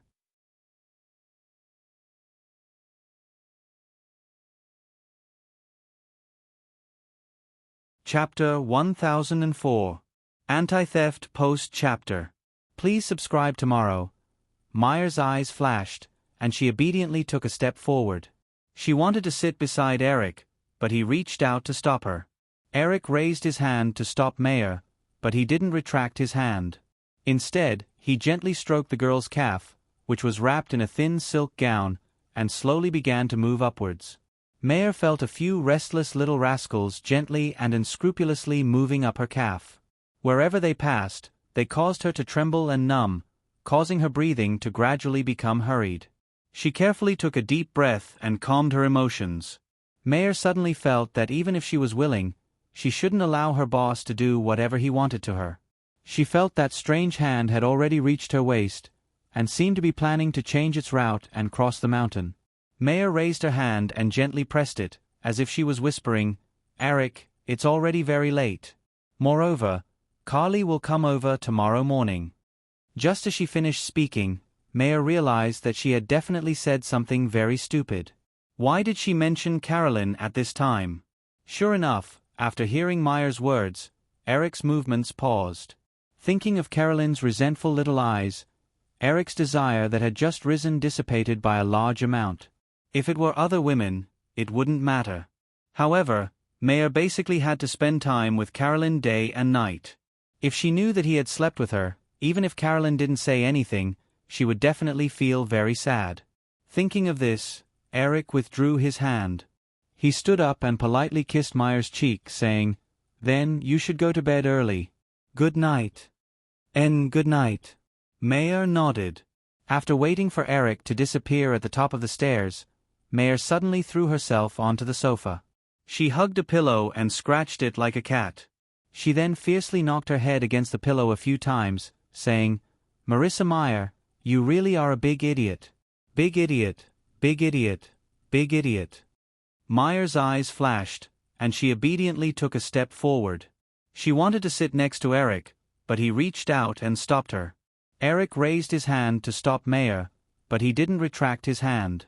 He gently stroked the girl's calf that was wrapped in a thin silk gown and slowly began to move up. Maya only felt that a few restless little rascals were gently but unscrupulously moving up her calf. Wherever they passed, she would feel numb and tremble, and her breathing gradually became rapid. Taking a deep breath to calm himself down, Maya suddenly felt that even if he wanted to, he should not let his boss do whatever he wanted. Feeling that the strange hand had already reached his waist, Maya raised his hand and pressed it gently, as if he was whispering, "Eric, it's very late, and Carly will come tomorrow morning." As soon as he finished speaking, Maya realized that he had said something very stupid. Why did he mention Carolyn at this time? Sure enough, after hearing Maya's words, Eric's movements paused. Thinking of Carolyn's resentful little eyes, Eric's desire dissipated by more than half. If it were other women, it would be fine. However, Maya basically had to be with Carolyn day and night.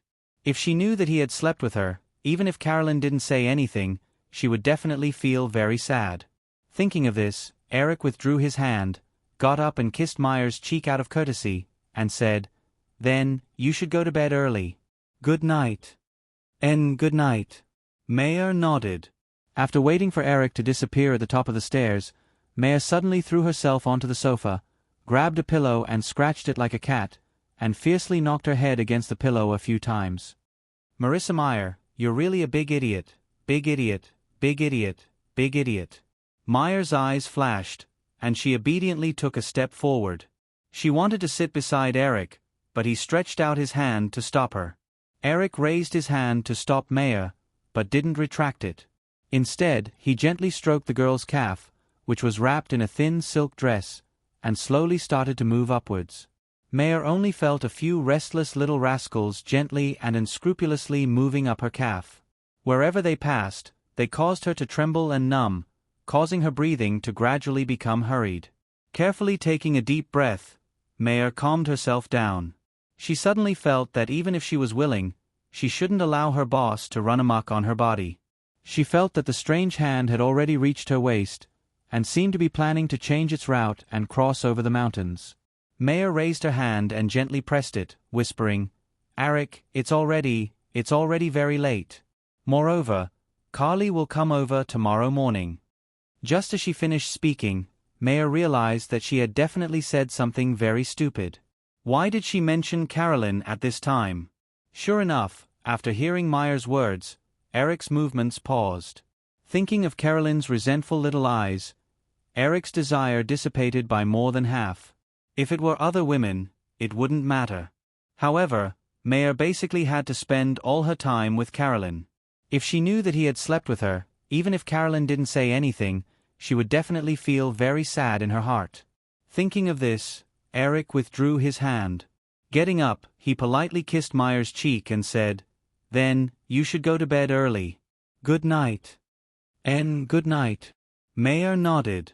After waiting for Eric to disappear at the top of the stairs, Maya suddenly threw herself onto the sofa. Grabbing a pillow, she scratched it like a cat, and fiercely knocked her head against the pillow a few times.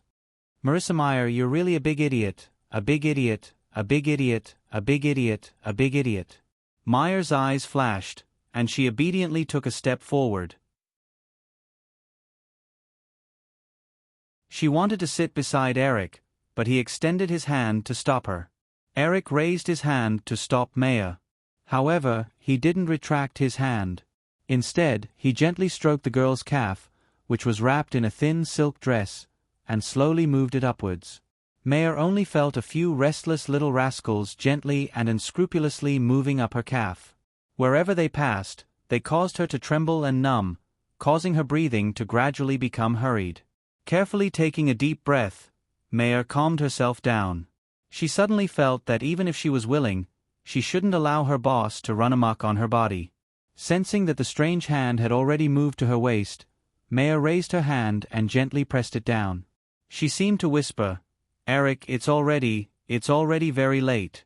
Moreover, Carly will come over tomorrow morning." Just as she finished speaking, Maya realized that she had definitely said something very stupid. Why did she mention Carolyn at this time? Sure enough, after hearing Maya's words, Eric's movements paused.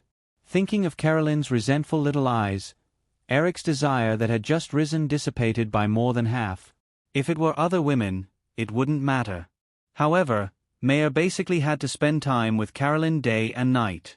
If she knew that he had slept with her, even if Carolyn didn't say anything, she would definitely feel very sad in her heart. Thinking of this, Eric withdrew his hand. Getting up, he politely kissed Maya's cheek and said, "Then, you should go to bed early. Good night." Good night. Maya nodded. After waiting for Eric to disappear at the top of the stairs, Maya suddenly threw herself onto the sofa. Grabbing a pillow, she scratched it like a cat and fiercely knocked her head against it a few times. "Marissa Meyer, you're really a big idiot. Big idiot, big idiot, big idiot." Meyer's eyes flashed, and she obediently took a step forward. She wanted to sit beside Eric, but he stretched out his hand to stop her. Eric raised his hand to stop Maya. However, he didn't retract his hand. Instead, he gently stroked the girl's calf, which was wrapped in a thin silk dress, and slowly moved it upwards. Maya only felt a few restless little rascals gently and unscrupulously moving up her calf. Wherever they passed, they caused her to tremble and numb, causing her breathing to gradually become hurried. Carefully taking a deep breath, Maya calmed herself down. She suddenly felt that even if she was willing, she shouldn't allow her boss to run amok on her body. Sensing that the strange hand had already moved to her waist, Maya raised her hand and gently pressed it down. She seemed to whisper, "Eric, it's already very, very late. Moreover, Carly will come over tomorrow morning." Just as she finished speaking, Maya realized that she had definitely said something extremely stupid. Why did she mention Carolyn at this time? Sure enough, after hearing Maya's words, Eric's movements paused. Thinking of Carolyn's resentful little eyes, Eric's desire dissipated by more than half. If it were other women, it wouldn't matter.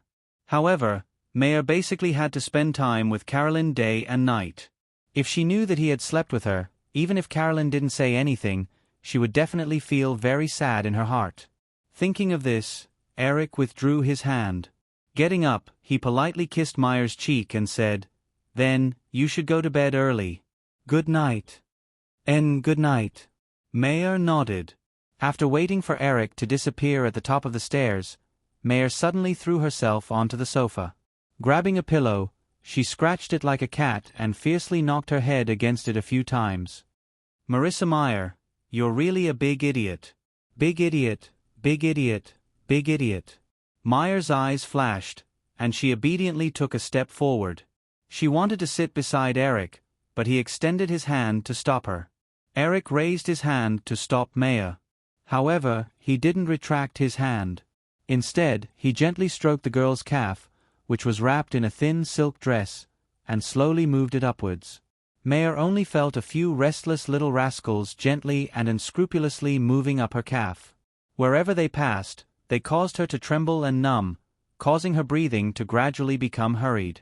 Carefully taking a deep breath, Mayer calmed herself down. She suddenly felt that even if she was willing, she shouldn't allow her boss to run amok on her body. Sensing that the strange hand had already reached her waist, Mayer raised her hand and gently pressed it down. She seemed to whisper, "Eric, it's already very late. Moreover, Carly will come over tomorrow morning." Just as she finished speaking, Mayer realized that she had definitely said something extremely stupid. Why did she mention Carolyn at this time? Sure enough, after hearing Meyer's words, Eric's movements paused. Thinking of Carolyn's resentful little eyes, Eric's desire dissipated by more than half. If it were other women, it wouldn't matter. However, Mayer basically had to be with Carolyn day and night. If she knew that he had slept with her, even if Carolyn didn't say anything, she would definitely feel very sad in her heart. Thinking of this, Eric withdrew his hand. Getting up, he politely kissed Meyer's cheek and said, "Then, you should go to bed early. Good night." Good night. Mayer nodded. After waiting for Eric to disappear from the staircase, Mayer suddenly threw herself onto the sofa. Grabbing a pillow, she scratched it like a cat and fiercely knocked her head against it a few times. Marissa Meyer, you're really a big idiot. Big idiot, big idiot, big idiot. Meyer's eyes flashed, and she obediently took a step forward. She wanted to sit beside Eric, but he stretched out his hand to stop her. Eric raised his hand to stop Mayer. However, he didn't retract his hand. Instead, he gently stroked the girl's calf, which was wrapped in a thin silk dress, and slowly moved it upwards. Mayer only felt a few restless little rascals gently and unscrupulously moving up her calf. Wherever they passed, they caused her to tremble and numb, causing her breathing to gradually become hurried. Carefully taking a deep breath, Mayer calmed herself down. She suddenly felt that even if she was willing, she shouldn't allow her boss to run amok on her body. Sensing that the strange hand had already reached her waist, Mayer raised her hand and gently pressed it down. She seemed to whisper, "Eric, it's already very, very late. Moreover, Carly will come over tomorrow morning." Just as she finished speaking, Mayer realized that she had definitely said something extremely stupid. Why did she mention Carolyn at this time? Sure enough, after hearing Meyer's words, Eric's movements paused. Thinking of Carolyn's resentful little eyes, Eric's desire dissipated by a large half. If it were other women, it wouldn't matter. However, Mayer basically had to spend time with Carolyn day and night. If she knew that he had slept with her, even if Carolyn didn't say anything, she would definitely feel very sad in her heart. Thinking of this, Eric withdrew his hand. Standing up, he politely kissed Mayer on the cheek and said, "Then, you should go to bed early. Good night." You're tuning in to the Narrate and Escape YouTube channel. Don't forget to subscribe and join us on this journey to catch the most captivating stories.